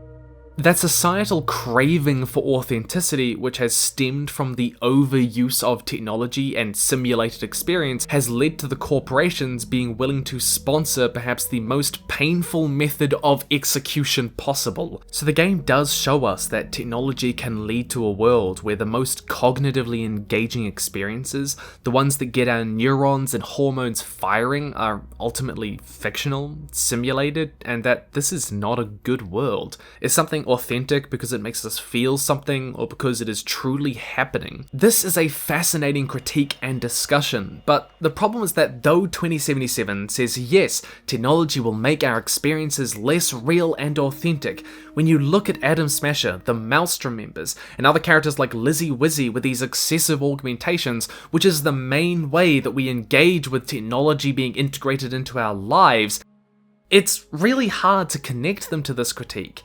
It's not really truly integrated into your gameplay. Over and over and over again, we get these glimpses of greatness, of what it could have been, what it could have done, but every time, it's just... Yet for a game that approaches technology as a tumor on our humanity, it's weird that you can transform yourself into a lightning-quick, net-running killing machine without it impacting your humanity at all, like it impacts all the characters around you. V's relationships with Panam, Judy, Evelyn, and River remain entirely unchanged from any augmentations you make. Games as a medium are distinguished by the importance of player perspective. Being put directly into the shoes of that main character can make their experiences more visceral, but it also means that their experiences are more important to how you communicate your narrative. In the game Lisa the Painful, there's this drug called joy that characters can use to drastically increase their power, but overuse of it can lead to addiction, hitting lows where they become weaker at crucial moments in fights later on. There's a mechanical benefit to using joy at the cost of making life worse for your character in the long run. Issues the writers wanted to explore are issues the player explores, because the mechanics of player experience are seamlessly paired with the themes. Yet despite 2077 telling us how overuse of technology destroys our humanity, cyberpsychosis is not something that V experiences. It is only something that happens to other people, not her. Which, as an execution of the story in this medium, seems like a misfire. It's not a crippling issue for me, but it is a sign of those wider problems of perhaps its premature release, that again feed into that dissonance between V's core story and the wider world of Night City that she lives in, where these things do happen. It feels like a lot that I'm being told that technology is bad, but I'm not being shown it or how. There could have been a sub-story here where the more you augment yourself, the more it interferes with your person-to-person connections, a trade-off between abilities you need to become that Night City legend and your interpersonal relationships. The relationships that you build with Panam, Rogue, Johnny, and Judy actually have quite a number of variants in dialogue and endings depending on how you treat them. So having technology interfere with your ability to empathize, to understand, perhaps take certain dialogue options, to prioritize them rather than something else, a quest or money, that wouldn't just be thematically resonant, but it would make romancing and building those relationships with those people more of a meaningful role-playing decision. And the frustrating thing is that the game does toy with this concept from time to time. After you get the relic with Johnny's consciousness put into your head, Misty gives you a pill, which you can use to, quote, unleash the beast. Doing so will give Johnny control of your body for a little while, transforming you into a badass given Johnny's skills, but it will also accelerate the process of the relic overriding your mind with his. It is, in one sense, a trade-off between power and character, but it's only something the player can use in specific pre-written narrative moments. Again, glimpses of greatness that get so damn close, but... And the dumb thing is that the game gets tantalizingly close to letting you roleplay. You can kill enemies in whichever way you want. You can shoot, hack, chop, sneak. So yes, combat is all up to player choice. But I didn't get a strong sense that my backstory mattered that much. Whether I was a nomad, street kid, or corpo, the consequences were largely meaningless. The dialogue choices that you get from those 3 different backgrounds don't do all that much. Corpo gets you some extra money occasionally, nomad gets you extra knowledge of machinery, while street kids have those street smarts, whatever that means, each of which help you occasionally skip obstacles in the story. And I think I figured out why it kind of frustrated me, because the role-playing element of an RPG is about choice. But players don't just want their choices to mean that they skip content in the game, or that certain challenges are made easier. That's not that satisfying. You want your decisions to give you more options for where you can take the game, more gameplay, not less. I wanted there to be quest lines that I couldn't access unless I was super good at sneaking around, or gigs that I couldn't do unless I was really good at hacking. Like, they didn't really reward me for the fact that I put every single skill point pretty much into hacking. The same way that Elder Scrolls creates whole subplots for the Mages Guild, Fighters Guild, Assassins Guild, and Thieves Guild, 4 different storylines that reward different playstyles. Content isn't being skipped, but added because you get better at sneaking and assassinating, and you're able to do quests that fighters or mages aren't necessarily capable of. About the only time that I think my corpo background ever came back to haunt me was when an old colleague tried to kill me to get back into Arasaka's good books, but I didn't seek this quest out. It sort of just happened to me, and it was over in like 30 seconds. I don't want to condemn the game for what I would have liked, no, especially if it wasn't in the creator's vision for Night City. But I do think that this was the sort of thing that they wanted to do, but were never given enough time to actually do it. Again, the producers screwed their own game over, bringing it so close to greatness, but just... Purely on a gameplay level, the hacking mechanic was actually pretty novel and cool. It was my main playstyle. But while 2077 gives you a lot of flexibility with your hacking, it honestly feels more like you're casting spells. Nier Automata is the only other game that I've played with a hacking mechanic in real-time combat, replicating it as a puzzle to be solved, and 2077 gets close to this with the number puzzles. It's a sweet metaphor for what you're doing, and I really wish that they included a bit more of that. Part 5. The void of religion filled. Your decision to either join or reject alt is transhumanist, but 2077 only truly excels when that decision becomes about something else, something bigger. Because this decision is really about God. For all Cyberpunk tells stories based in irreligious worlds, Cyberpunk has simultaneously always been an oddly religious genre. Snow Crash dives deep into ancient religious stories like the Tower of Babel and the Epic of Gilgamesh to explore how humanity might have something akin to computer code in our minds which can be rewritten and manipulated. Characters spend pages philosophizing about what true religion is, what it's meant to be, why it's relevant, and the importance of these ancient stories to the human condition. Philip K. Dick's Do Androids Dream of Electric Sheep has a whole side story about a religion called Mercerism, wherein people merge their consciousnesses and exchange experiences, empathizing with one another in what is very clearly likened to a communal religious ritual or experience. I think Buster Friendly and Mercerism are fighting for control of our psychic souls, reads Isidore. Blade Runner retains that ominous ritualism in its otherworldly music and pyramids which loom like monuments to the new gods of humanity, tombs for pharaohs we once called divine. 2049 has the concept of the soul at the heart of its stories. To be born is to have a soul, says Kay. But what truly gives us a soul? The scene where Wallace creates and kills a newborn replicant is incredibly ritualistic. Even Pat Cadigan's quintessential cyberpunk story is called, what? Sinners. But despite what you might expect, these authors don't so much criticize these religious rituals and concepts as they try to find what truth they have to offer in a world without religion, without God. 2077 follows in these footsteps with a surprising amount of religious imagery of its own. In almost every ending, you end up walking towards the light at the top of a pyramid leading into the sky when you are on the verge of death, at which point you are confronted by Alt, a near all-powerful being. I mean, the death, heaven, and God parallels are not subtle. You spend most of your questing going back and forth to a bar called what? The Afterlife. And a major plot element is the Soul Killer program with the power to separate a copy of a person's consciousness, their soul, from their body to be stored in an immaterial place. At the end, you can even choose to let your soul join Alt for eternity. V realizes that the only way to save herself is by finding something called Mikoshi, a term taken from the secret palanquin of the Shinto religion created to transport a deity.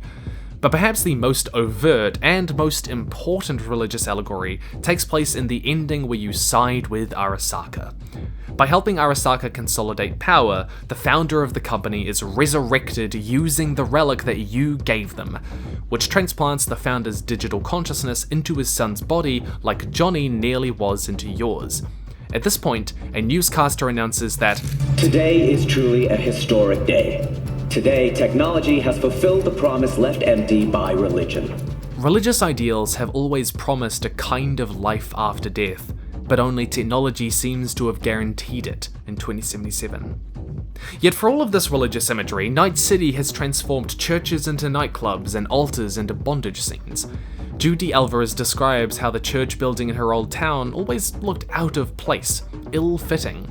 The world and people have moved on from institutional religion, but that doesn't mean that they aren't engaging with questions of morality, the soul, death, resurrection, and higher beings. In many ways, Cyberpunk explores how we should engage with these questions in a God is dead Nietzschean world, and in particular, how technology complicates these questions. Like, what does it mean for us to have power over the soul? Or how do we coexist with a godlike being that we have created? In William Gibson's Neuromancer, true artificial intelligence is outlawed for being too dangerous to humanity, but someone really wants to create one anyway. So, they create an artificial intelligence in two halves, which are drawn together like magnets. They want to become one, and when they do, they become that full artificial superintelligence. The main character, Case, is blackmailed into helping one of those halves, called Wintermute, unite with the other half, called Neuromancer. When he finally does at the end of the story, Case questions what Wintermute and Neuromancer have become now that they are one giant superintelligence. I am nowhere, everywhere. I'm the sum total of the works, the whole show. You couldn't imagine what I'd be like. How are things different, Case asks. You running the world now? You God? Things aren't different. Things are things. Wintermute is even described in religious terms in the story as a lord of hell, and in perhaps my favourite line from the book, one character warns that for thousands of years men dreamed of pacts with demons. Only now, with artificial intelligence, are such things possible. Even if our understanding of these religious ideas of resurrection, transcendence, God, demon, and the soul change, the concepts themselves persist and take on new meanings with technology, and these stories ask what our relationship with them should be now. These questions remain compelling for us, it seems. Alt 2 is an all-powerful being with all of the technology of Night City and its world at her disposal. The players get an awesome display of her godlike power when she kills every enemy, drone and human, that you encounter for a minute or two to help you get into Mikoshi. It's not lost on me that Alt also created the Soul Killer program with the power to separate the soul from the body, and she offers that you join her in eternity at the end of the game once you die. She holds not only the power of life and death, but that of transcendence, traditionally two powers of God. If there is a being who can manipulate and control the ever-present technology woven into every fibre of our bodies and minds, an omnipresent, omniscient being you mere mortals can only try to fathom, then what is that if not God in this world? This is the position that both Neuromancer's AI and Alt in 2077 find themselves in. God is dead, but God has never been more alive. In this ending, V isn't just choosing between life and death. V is choosing between a death she understands and an existence she does not. What does it mean to become one with Alt? It's never explained, but understanding what that existence might be is not the point. This is a new way of being, a new kind of life form, transcending even our remotest concepts of humanity, in the same way that joining God in heaven is such an alien experience that understanding it for us now is impossible. When Johnny tells V not to do it because you will lose who you are to her, it reminded me of discussions I've had with my family about what it means to join God in heaven if there is only worship and nothing bad. Because my bad experiences make up a pretty important part of who I am. What would happen to those really formative emotions and memories that I still dwell on and are part of my emotional makeup? Who would I be? Would I still even be me? Depending on which ending you take, Alt will read you one of two different poems as you walk towards those pearly gates. The first is a poem by William Yeats called Sailing to Byzantium. It reads, "Once out of nature I shall never take my bodily form from any natural thing, but such a form as Grecian goldsmiths make, of hammered gold and gold enameling, to keep a drowsy emperor awake, or set upon a golden bough to sing to lords and ladies of Byzantium of what is past, or passing, or to come." The poem is about a world in which young people are obsessed with the present, with worldly, temporary desires, pleasures of the body, such that they have forgotten to care for the future, to build and create things that will last beyond them, the things of the soul. In particular, he laments the loss of art. And it's not hard to figure out how Night City fits into this. It is a world obsessed with sex, pleasure, drugs, and food, things of the present. Art has become so commodified in this world that it's almost meaningless to many. Even the premise of V's story, a quiet life or blaze of glory, well, glory itself is temporary, and almost every character in Night City revels in that temporariness. That a flame burned bright is better than a flame burned long. When you and Johnny are arguing about who should get your body, Johnny summarizes his life in saying, "It didn't matter what was true, only the beautiful mattered to us." And while beauty is valuable, beauty is also temporary, like glory. But V still spends the story questioning all of this. Come the end of the game, you may too lament that the city is so obsessed with the present, with the superficial, that it has forgotten art, that it has forgotten the soul. After all, isn't Night City the same place that invented the Soul Killer? At the same time, the poem is about transcendence. The narrator wishes to leave this world behind and become art, a golden bird statue to last in a world of temporary pleasures. In other words, he wants to become part of something greater that will last by separating his soul from his body. The predicament is almost exactly the one V finds herself in. If she stays, then she will pursue those temporary pleasures. One last night with Panam, the final greatest heist that's ever been, because it's in space! It is amazing to me that this ending is just unironically Tim Curry in Red Alert. I'm escaping to the one place that hasn't been corrupted by capitalism. Space! The Night City legend that burns bright but not long. But if she goes with Alt, she will supposedly become part of something greater. Again, Johnny rebukes you for even entertaining the idea. You will lose who you are to her, but it is worth remembering that Night City is already a place where the powers that be, the corporations, decide so much of your life. They make you miserable and make you pay them for the privilege. You are living in someone else's dream in Night City. Alt here actually runs counter to the messaging about technology being bad in 2077 by giving hope not only that we can survive, but become part of something meaningful that will last through technology.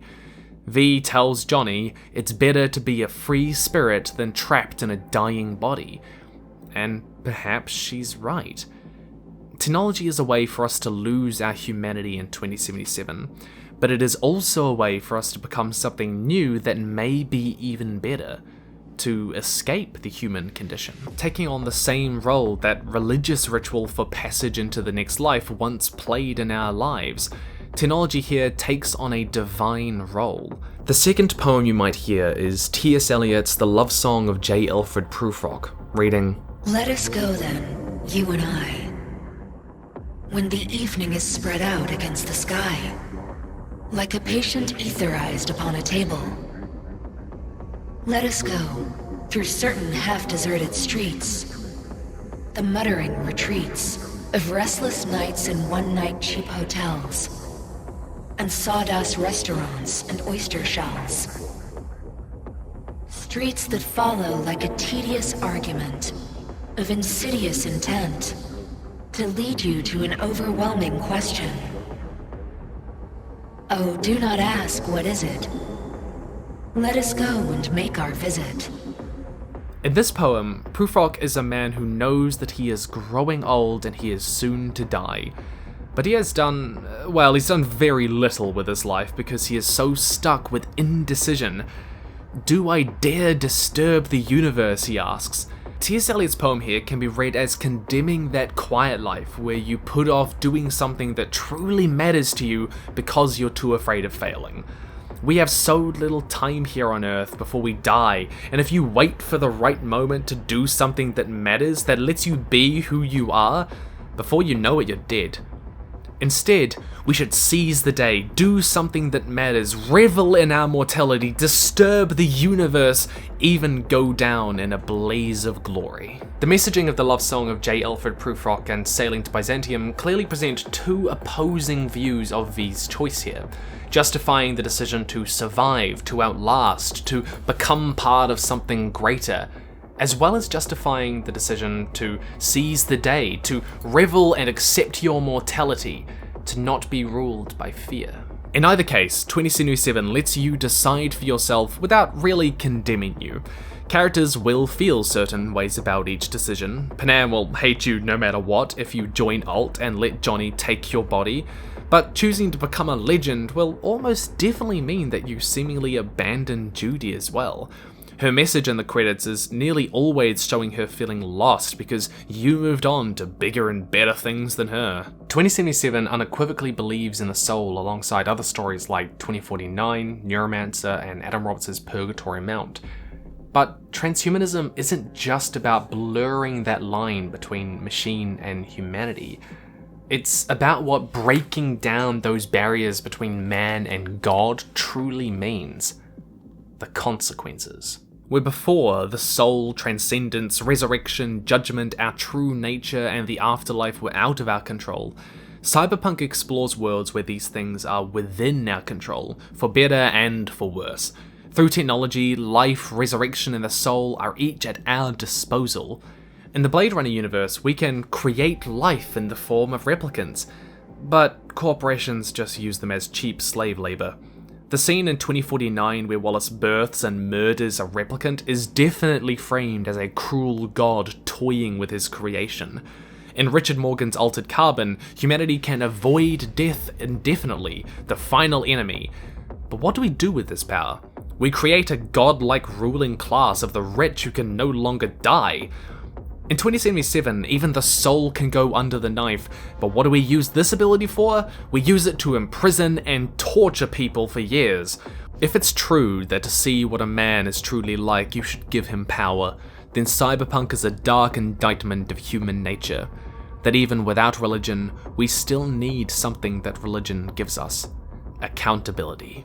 Purgatory Mount by Adam Roberts is a story that features humans who, through technology, can choose to no longer feel pain, who experience time at the rate of their choosing, live for thousands of years, and they eat a civilization of sentient animals that they call pigs, who revere and worship them as gods. Roberts explores how when technology means we can no longer feel pain or death, when nobody can judge us, when we don't feel we need anyone to absolve us of our sins because there are no material consequences for our actions anymore, that despite all of that, we still need a way to find penance for our actions. That omnipotence and eternal life will mean we feel no accountability for what we do, justifying whatever evil deeds we want to commit. Purgatory Mount cautions that humanity needs some kind of accountability, even if it's not religious, a reckoning for our actions in some way, and that technology circumventing that puts us in the position of God, a place that will lead us down a dangerous path. This is why, in the book, the characters find a technologically advanced alien civilization has built a great mountain as a physical journey they can take themselves on to repent, a manufactured purgatory. Religion is a declining force in our lives in the West, where most of these stories are written.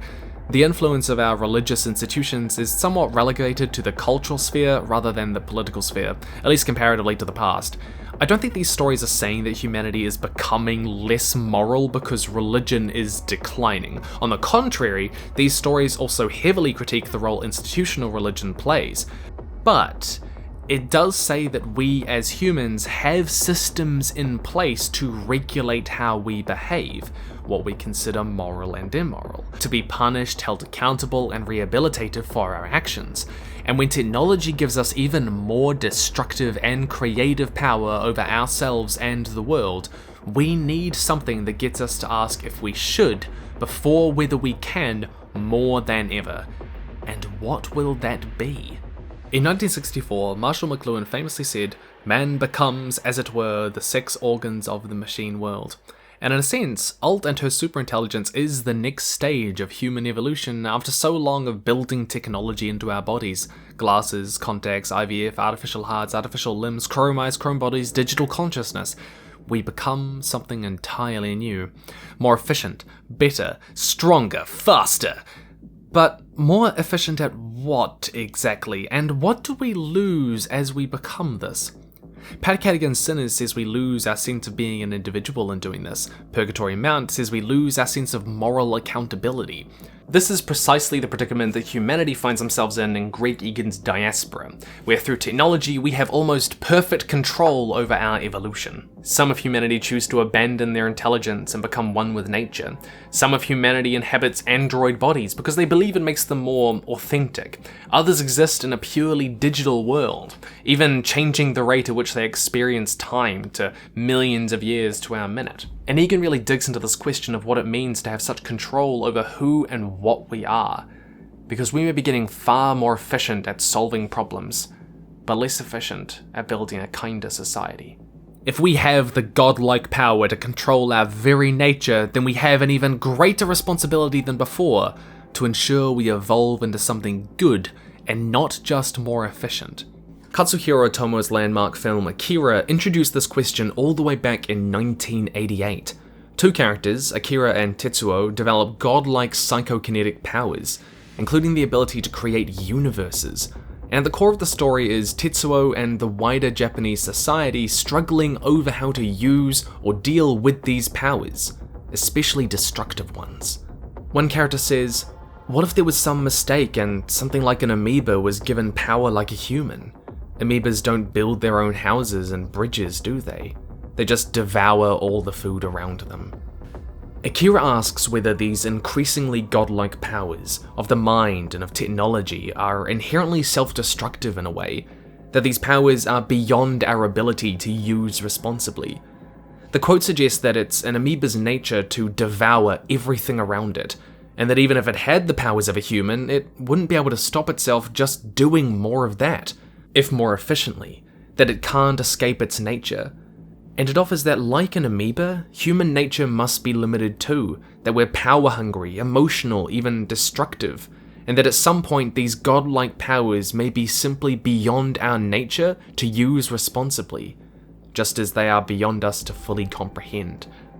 Akira shows us a world in decline as we slip out of our own control. For the most part, Cyberpunk takes a pessimistic view and sees humanity fail this test. 2077 approaches this question, but doesn't give us an answer, and I actually appreciated that ambiguity. It lets us wonder about what it means to have that godlike power over ourselves at last, about what we will choose when it comes down to it. And I think that the reason that Cyberpunk is so fascinated with religion is that the world has grown more complex for people growing up in it nowadays. But not because it was ever simpler or easier. There was never a simpler time that we should yearn to go back to because it was less morally complex or easier for the average person, and anyone telling you that is lying to you. No. There was only ever a time when we were more ignorant. So whenever you hear, this country's going to hell, things were better in the 80s, or God forbid the 60s. That's because it would have felt simpler to them, even if it wasn't, because the world insulated them from its problems. No social media to yell at you about disasters every day, news travelled slower, mental health just wasn't talked about. But there is less certainty nowadays. Less certainty about these questions of the soul, morality, death, who we are, the self, what makes me me. We used to have more concrete answers from institutional religion, or at least we thought we did, and that created an impression of simpler times. But these questions don't go away even if the answers we had and the institutions that gave them to us begin to fade. We still find the questions compelling, almost necessary, like on some base level we need to feel like we're on the path towards figuring it all out, towards certainty. For a generation growing up with this feeling, Cyberpunk attempts to navigate that uncertainty by interrogating these questions of the soul, of the body, of the self, of the why the hell. Stories like Cloudpunk resonate with us because they offer us a sense of certainty, a kind of ideological security that we're finding less and less in the real world. Stories like Blade Runner 2049 haven't necessarily given me all the answers, but they have made me more okay with not knowing, with that lack of certainty. A kind of companionship in story. Part 6. The American dream sucks, apparently. Buy Bootstrap, pull up Bootstrap, get wife, get lawn, plow wife, get 6 billion children play on lawn, have Steve Carell act out your life in a biopic, scream into the void because That's the American dream, right? I gotta be honest, I'm a New Zealander, my dreams are mostly just mushrooms! But, the American dream. These stories aim to show how it's dehumanizing. Dehumanization is something that bleeds into every aspect of cyberpunk. In the 1995 film Ghost in the Shell, Major Motoko has a human brain but an entirely manufactured body, and when asked about how this impacts her humanity, she says, "But that's just it. That's the only thing that makes me feel human. The way I'm treated." In Cloudpunk, androids have acquired citizenship. They can live and work freely. One you meet called Evelyn is a doctor, but when asked why she isn't working as one, she replies, "If nobody calls you a doctor, and nobody treats you as a doctor, then you are not a doctor." In Blade Runner, the whole point is that replicants are created beings, but this is not what dehumanizes them. They look, act, love, and hope the same as any human. Instead, what matters is how they are treated as worthless criminals by Deckard, treated as expendable labor by the Tyrell Corporation, as violent by the news media, even as villains by the viewer. In this sense, humanity or the soul is something that we construct. Where religion told us we were born with souls, these stories tell us that the soul is something we give and recognize in one another, without being treated as human by others. Roy Batty, Evelyn, Major Motoko would struggle to view themselves as human and become less so. Humanity itself is constructed, believed. Blade Runner 2049 is my favourite film ever made, and it's finally time for me to tell you why you were all wrong about it. That's what this is really about. This whole video is just an excuse for me to talk about 2049. In 2049, Kay is in love with Joy, an artificial intelligence. They share a genuinely meaningful bond, and she convinces him that he is not a replicant like everyone says, but of a woman born, that he is human. It's only towards the end of the film that he is confronted by a different version of Joy with these great black hollow eyes, and he realizes that he was not born as the human he wanted to be, that Joy was wrong. He is a replicant like he originally believed. And a lot of people interpreted this scene as saying that, like the projection's dark void eyes, Joy herself was hollow. Not real, but instead just whatever Kay wanted her to be, completely empty. Eyes are an important symbol in the Blade Runner stories. How they look and respond in the Void Kampf test was meant to indicate whether you are human or replicant. But I think 2049 is about this constructed humanity. The projection's eyes may be dark and hollow, but the eyes of the Joy Kay loved were not. And neither are Kay's. In a world where everyone saw them as subhuman, they saw each other as totally human. Both Kay and Joy were artificially created, yes, but it was their love recognizing the soul in one another, treating each other with humanity, that made them human. This moment is more about Kay letting go of his idea of what it means to be human, that he needs to be born from a woman, from a womb. 2049 is full of characters treating Joy and Kay as if they each aren't real. You get on fine without a soul, Kay's boss says snidely, all because they were created, and their arcs together are about denying that they aren't real, because Kay doesn't back down after realizing he wasn't born like he hoped. He goes on to act out of passion, out of love, out of empathy, reclaiming his agency in death just like Joy did, denying that survival instinct like Johnny says. They forged a soul for themselves together. And what is more human than that? Because all of this came out of Joy and Kay treating each other as human. Empathy isn't just a recurrent theme in the cyberpunk genre, it's woven into its DNA, breaking down those barriers that we think divide us. But 2077, well, first, let's talk about Lizzie Wizzy. One side quest introduces you to a popular singer called Lizzie Wizzy, who wants you to investigate the secret meetings her manager is having with someone, and you uncover a dark reality. Her manager wants to use the Soul Killer program to create a digital version of her that is easier to control, even asking to remove less desirable parts of her personality. Then he would discard the real her and profit off this digital personality put into a new body. This quest is almost identical to one you actually find in Cloudpunk, with the exception that in Cloudpunk the copy has already been made of the pop star and you're talking to the original who is contractually forced to keep quiet about being replaced. It's really quite a harrowing moment in the game.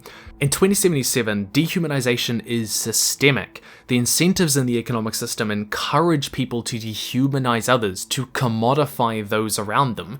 This is also probably why sex workers are some of the most recurrent characters in 2077, while also being the victims of the most gratuitous violence in the story. You will regularly find them subject to abuse, rape, murder, and many darker things. People dehumanizing sex workers and abusing them is already a problem in today's society, but 2077 attempts to show how this problem is also systemic, that it's ingrained. It's the unregulated, unprotected, secretive nature of the sex industry in Night City, where abusers go unpunished and you're encouraged to not think too much about whatever the sex worker would feel because, oh, her mind will be wiped at the end anyway. You just talk with the pimp, pay up, go in, do your thing, leave. All of this facilitates their dehumanization that turns into violence. William Gibson wrote in Neuromancer that we have sealed ourselves away behind our money, growing inward, generating a seamless universe of the self.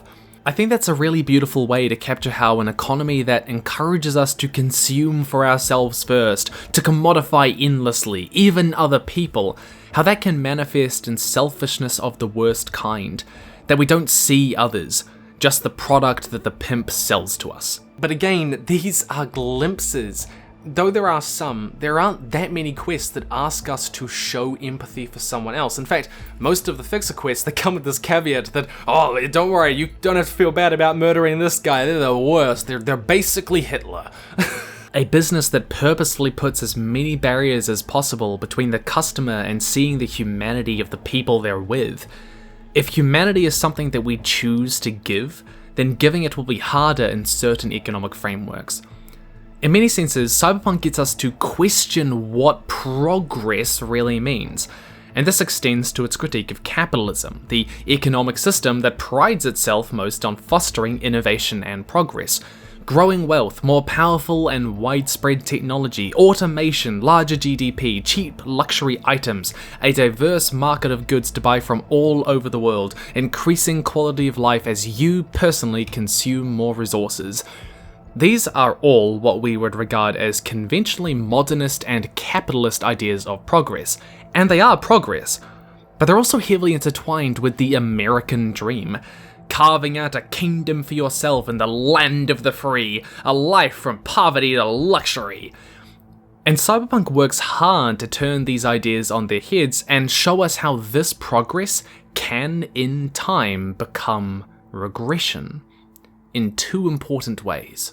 In Do Androids Dream, that fixation on ever-increasing economic growth has, surprise, destroyed the planet. Oh no, who would have seen that coming? Deckard wants nothing more than a real flesh and blood sheep because owning a real animal has become a status symbol.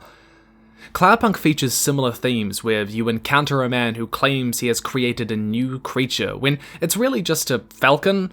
But real animals are so rare now that most people can't even tell. In William Gibson's short story New Rose Hotel, market competition has become such a pervasive force in society that being loyal to your company is a sign of good moral character, and leaving one is kind of treated like a defection. It's even dangerous. TR Napper's Opium for Ezra is a story about how everyone has access to advanced VR technology, but it becomes a drug for many young people because the world that we have created in getting to this advanced technological place is so horrific. And all of these stories feature worlds in which humanity overfarmed the land and the food industry collapsed, and now we have to eat slugs, people! What are we doing?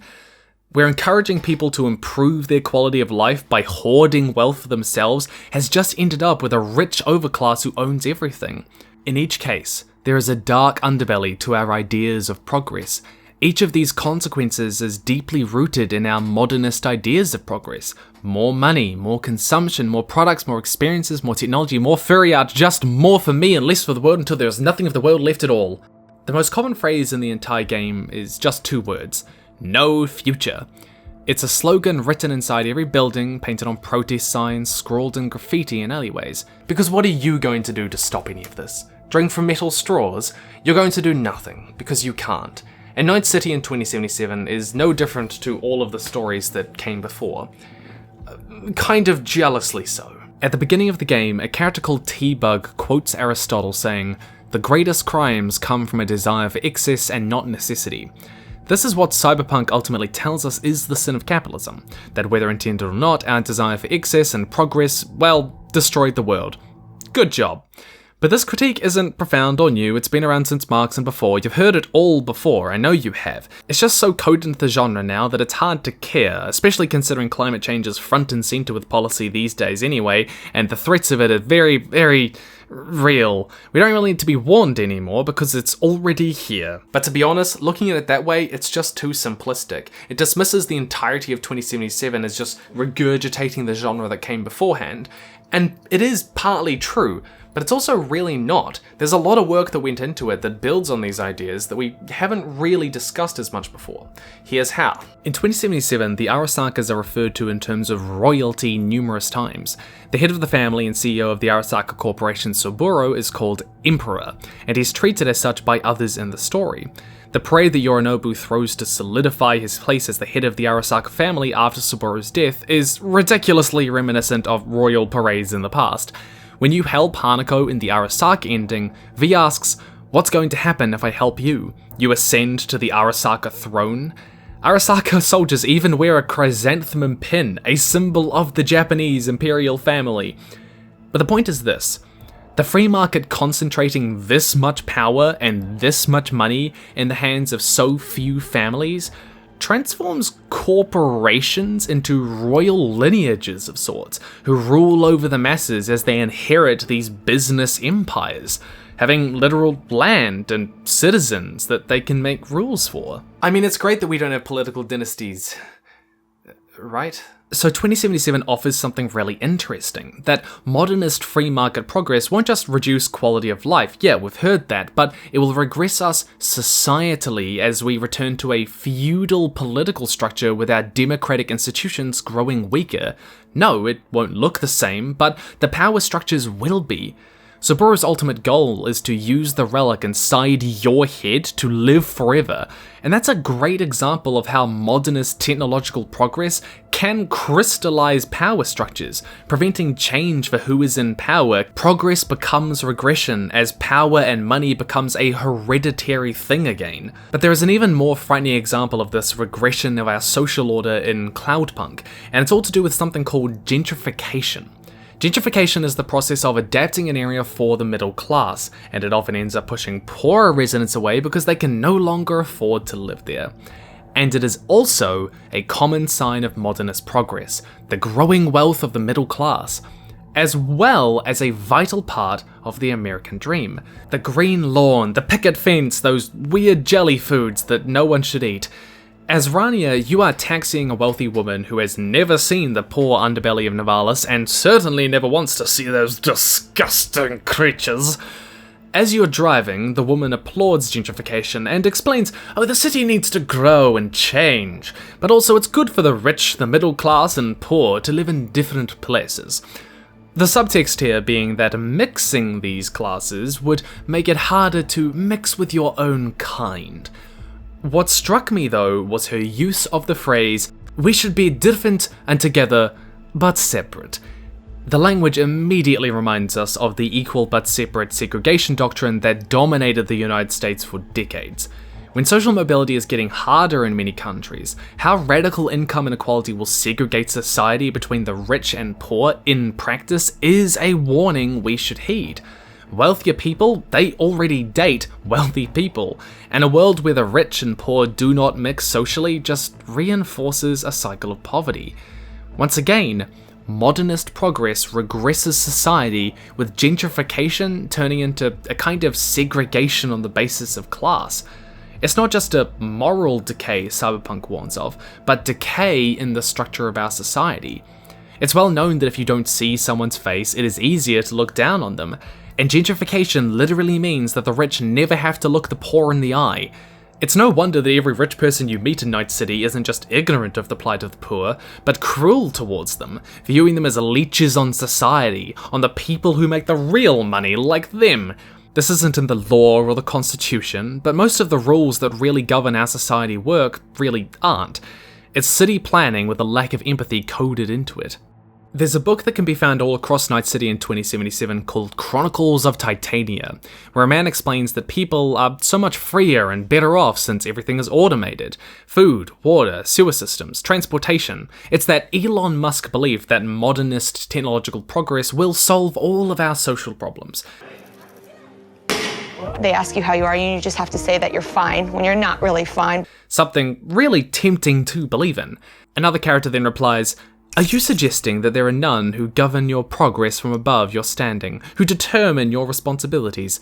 It's true that the burden of work has shifted because of technology, that those problems have been solved, but technology alone does not do away with the power structures we have in society.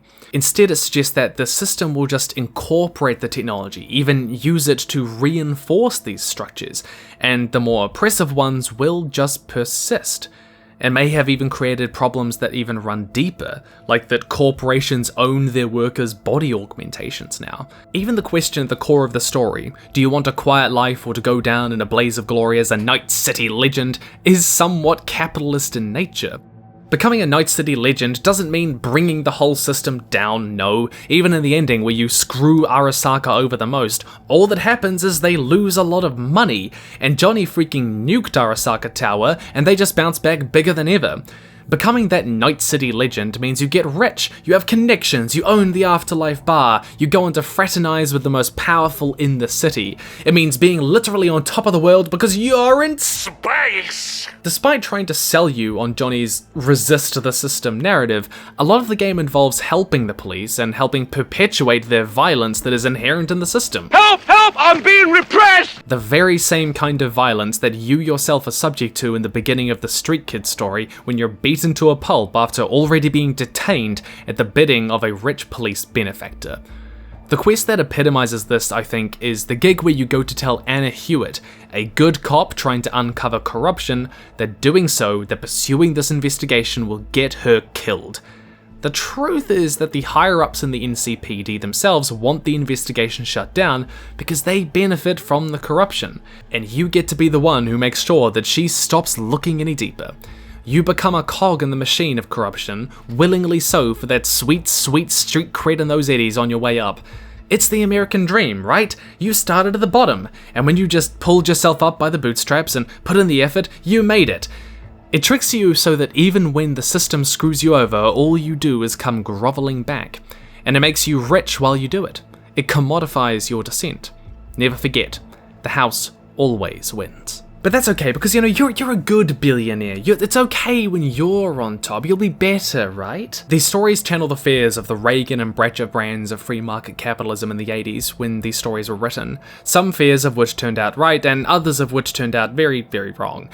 It was also a time when the American dream changed, so it wasn't just becoming middle class, but so that you can't just be good, you gotta be on top. A lot of Cyberpunk stories put this emphasis on absolute or overt corporate power, private militaries and public executions for trespassing or stealing that make CEOs literal dictators.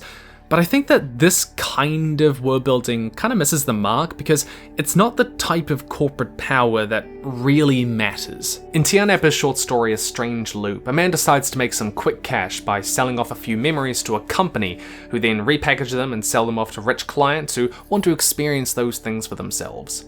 Part of the contract requires forgetting the memory yourself. It literally becomes their intellectual property. Warning signs will flash in your vision if you ever start to recall it. And slowly the man realizes just how much of himself he has given up. 2077 falls into that trope of corporate military power with Arasaka and Militech, they're fighting in the streets. And the reason I don't think it works as well is that that kind of power is easy to criticize. It's easy to see. Nobody wants to get shot. It's easy to say, hey, don't do that. But it's harder to criticize small losses of liberty in your contract that you, quote, willingly signed, that you sign one-on-one. Being forced to change your hair for a job, to be on call in your free time, to be barred from wearing a competitor's clothing. Losing ownership of a few memories feels like a small price to pay for financial stability, doesn't it? There's a moment in Cloudpunk where you have to go help another delivery driver whose car is broken down, and you're told, Baz has forfeited his night's earnings for a pickup when in distress. Rania doesn't even question this, but it's the sort of thing that you might agree to in your contract because what are the chances you'll end up needing rescue, and if you do, it's a small price to pay, I guess. And most of this would be done by standard company contracts, ones that we don't negotiate, we just read through and sign because it's too much effort to try and argue otherwise and they'll just pick someone else. Author Daniel Kibblesmith once said of Gibson's Cyberpunk world that the only thing William Gibson got wrong about the corporations fully supplanting law and government is that they'd also desperately want to be liked. So Amazon doesn't just crush and fire people who want to join unions. No, they run multi-million-dollar ad campaigns to convince you that unions, they're the bad guys and we're the good employers. Gradually, the ambit of liberty closes around your neck like a noose and you wanted it. You wanted the job. You signed the contract. It's that more subtle kind of corporate power that is more important and I think more interesting to examine. Corporations can also demand more when they know a community needs their jobs, the shelter, needs food, needs whatever they're offering. This is exactly the position V finds herself in with the Arasaka ending. Oh, you can be saved from death, but to do that, you gotta become the literal intellectual property of the Arasaka corporations. You could dispute it, you could say, no, I don't want that, but I mean, they don't care. You're welcome to die. There is a line in 2077 about how corporate-owned body augmentations, eyes, kidneys, legs, will stop functioning if you break your contract. That's brutal, but that is also closer to the kind of thing I'm talking about. Ghost in the Shell featured a similar premise in 1995, but for the most part, corporations in Night City do maintain their power through violence and overt exploitation, which I think as a world-building decision was kind of lazy, because a world in which corporations are simply taking everyone's liberties is a bit less interesting than a world where everyone has signed them away. But 2077 does at least attempt to show how our rights and liberties can slip away in those more important, subtle ways by connecting privatization to police violence. Which definitely resonates today, I think. The Night City Police Department was privatized and required to make a profit, and as a result, the NCPD began relying on more extreme methods, more violence. Shooting someone in the leg is permitted as a warning shot now, and they can detain suspects for a year without reason. Oh, and all for your safety, they insist, with all those dangerous cyber psychos out there. But this framing is a lie, a trick, one we see today because it's trying to change how we can view the problem. If you make the profit incentive in an industry seem normal, assumed, because privatization doesn't sound bad on its own, does it? Then taking away the profit motive is never seen as an option for improving it. Suddenly, the problem with lawlessness is not that the police force is underfunded, but that people have too many rights. It's a bait and switch. If that sounds insane to you, I get it, I do. But just remember that a lot of people have been convinced that the problem with healthcare today isn't that it's underfunded, but that people think they have a right to life-saving medication, that it makes it expensive, that they have too many rights. It's a different kind of violence, but it's all death and pain in the end. This bastardization of corporations and government is already happening today. Hell, Amazon is pitching their own legislation to regulate their own products and promising campaign donations to lawmakers who take it on. Like a perfectly normal society. Corporations have different priorities to citizens, and when we allow them to meddle in government, it's important to look at how they're affecting not only how we view problems, but how we view the solutions. Better tech than ever before, but problems bigger than ever. But it's not just yelling, oh, the police are corrupt! Remember that line that T-Bug tells you at the beginning of the game? That the greatest crimes come from a desire for excess, not necessity. Gangs like the Voodoo Boys can be violent, but they've also become part of the social fabric of Night City. They can provide society, even security, resources, community in a world that discourages this. Their crimes arise from necessity in this way more often than excess, from things that this world lacks that people need. V and the police are rarely, if ever, actually pitted against corporate corruption or the CEOs who exploit others, those crimes of excess. But why would the system send you after them, when it's so intoxicating to believe that they made it, that they did the American dream, right, and you can too? That could be you, that will be you. We don't want to criminalize that. I don't want to criminalize my future, you think. We don't like to think that the people we wish we could be are doing wrong to get there. So it has to be someone else, right? There has to be something else that is the source of all of the city's problems. The poor, right? The American dream urges us to view the poor as the source of these problems. And I think this is a lesson in how we frame social issues. Who is responsible? Who we target? Is climate change an issue because individuals aren't doing enough to recycle, or because corporations are pumping toxic fumes into the air? Police are ultimately responsible for maintaining the system, but what happens when the system itself is not good for the people? When corporations control who gets elected and which laws are passed, the police protect and serve, but they protect and serve executives and CEOs. Part 7. All of this tastes familiar.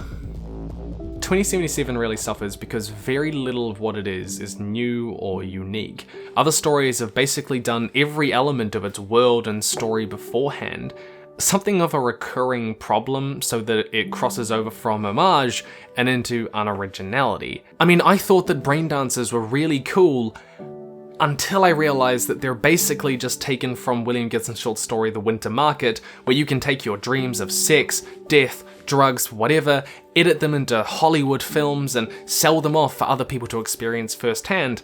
Donut's 2013 game Remember Me already had a mechanic in their Cyberpunk game where you can edit, sell, and experience other people's memories. And the jargon that makes the dialogue come alive, Ice, Netrunner, Stack, Cyberdeck, all ripped straight from William Gibson's Neuromancer. There is literally a Void Kampf test in the Arasaka ending where she looks into your eyes, asks you hypothetical questions, and gauges your levels of empathy, ripped straight from Blade Runner. T-Bug's descriptions of programs called demons are taken right out of Snow Crash. And, I mean, of course, this is what 2077 is in many ways. It's a pastiche of the genre stitched together from different works while rarely rising above them as something new.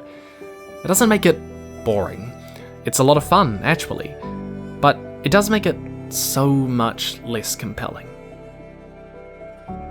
Ernest Cline's Ready Player One was given a similar setup, taking all the familiar elements of Cyberpunk like the digital world of the metaverse and Snow Crash, but 2077 did one thing that Ready Player One miserably failed at. It actually meant something. Ready Player One is this bizarre story that smiles at you with all of the tropes of Cyberpunk, but no clue as to why those tropes are there. It has this meandering American dream plot that says, oh, society would be great if we only had the right billionaires? Even though there's a lot of fluff around these questions that feels pretty familiar, 2077 says a lot of stuff in really interesting ways about authenticity and social regression and God and the soul. Stories have always been a way for me to personally explore things more deeply. My own book is about me exploring depression, suicide, self-harm, abuse, and how to handle all of that. Cyberpunk as a genre has exploded over the last few years because the stories that they tell, the ideas that they draw on, are really resonating with people nowadays. When it's good, it's about humanity, about God, the soul, technology, empathy, loneliness in a world where we have sealed ourselves away behind our money in a seamless universe of the self. The anxieties and fears of Cyberpunk have channeled so much of what my generation feels. And it's nice to see myself in the stories we're telling. 2077 sits comfortably amongst its Cyberpunk brothers and sisters. Perhaps a little too comfortably, yes, but for all it tells you to go down in a blaze of glory, it is at its best in its quiet moments. Truly brilliant, even. The scene when you're stuck up on the Arasaka satellite is minimalist and harrowing. It truly made me feel and think, and when a game makes me consider my own reality more deeply, even for a moment, I consider that a success. Cyberpunk stories take place in these distant, fantastical neon worlds, but the best stories are always intimately close to us now. The stories that warn us of that silhouette against the horizon. Because it may just be the neon Leviathan rearing its head.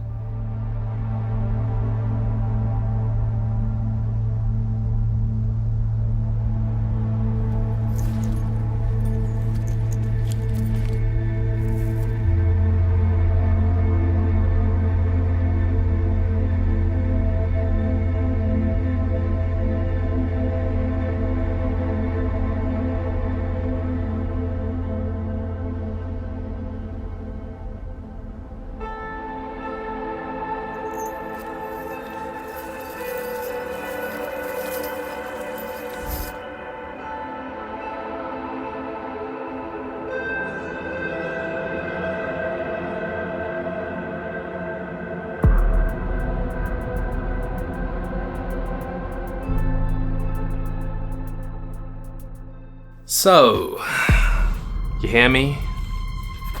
Wake the hell up, because you might just be living in somebody else's dream.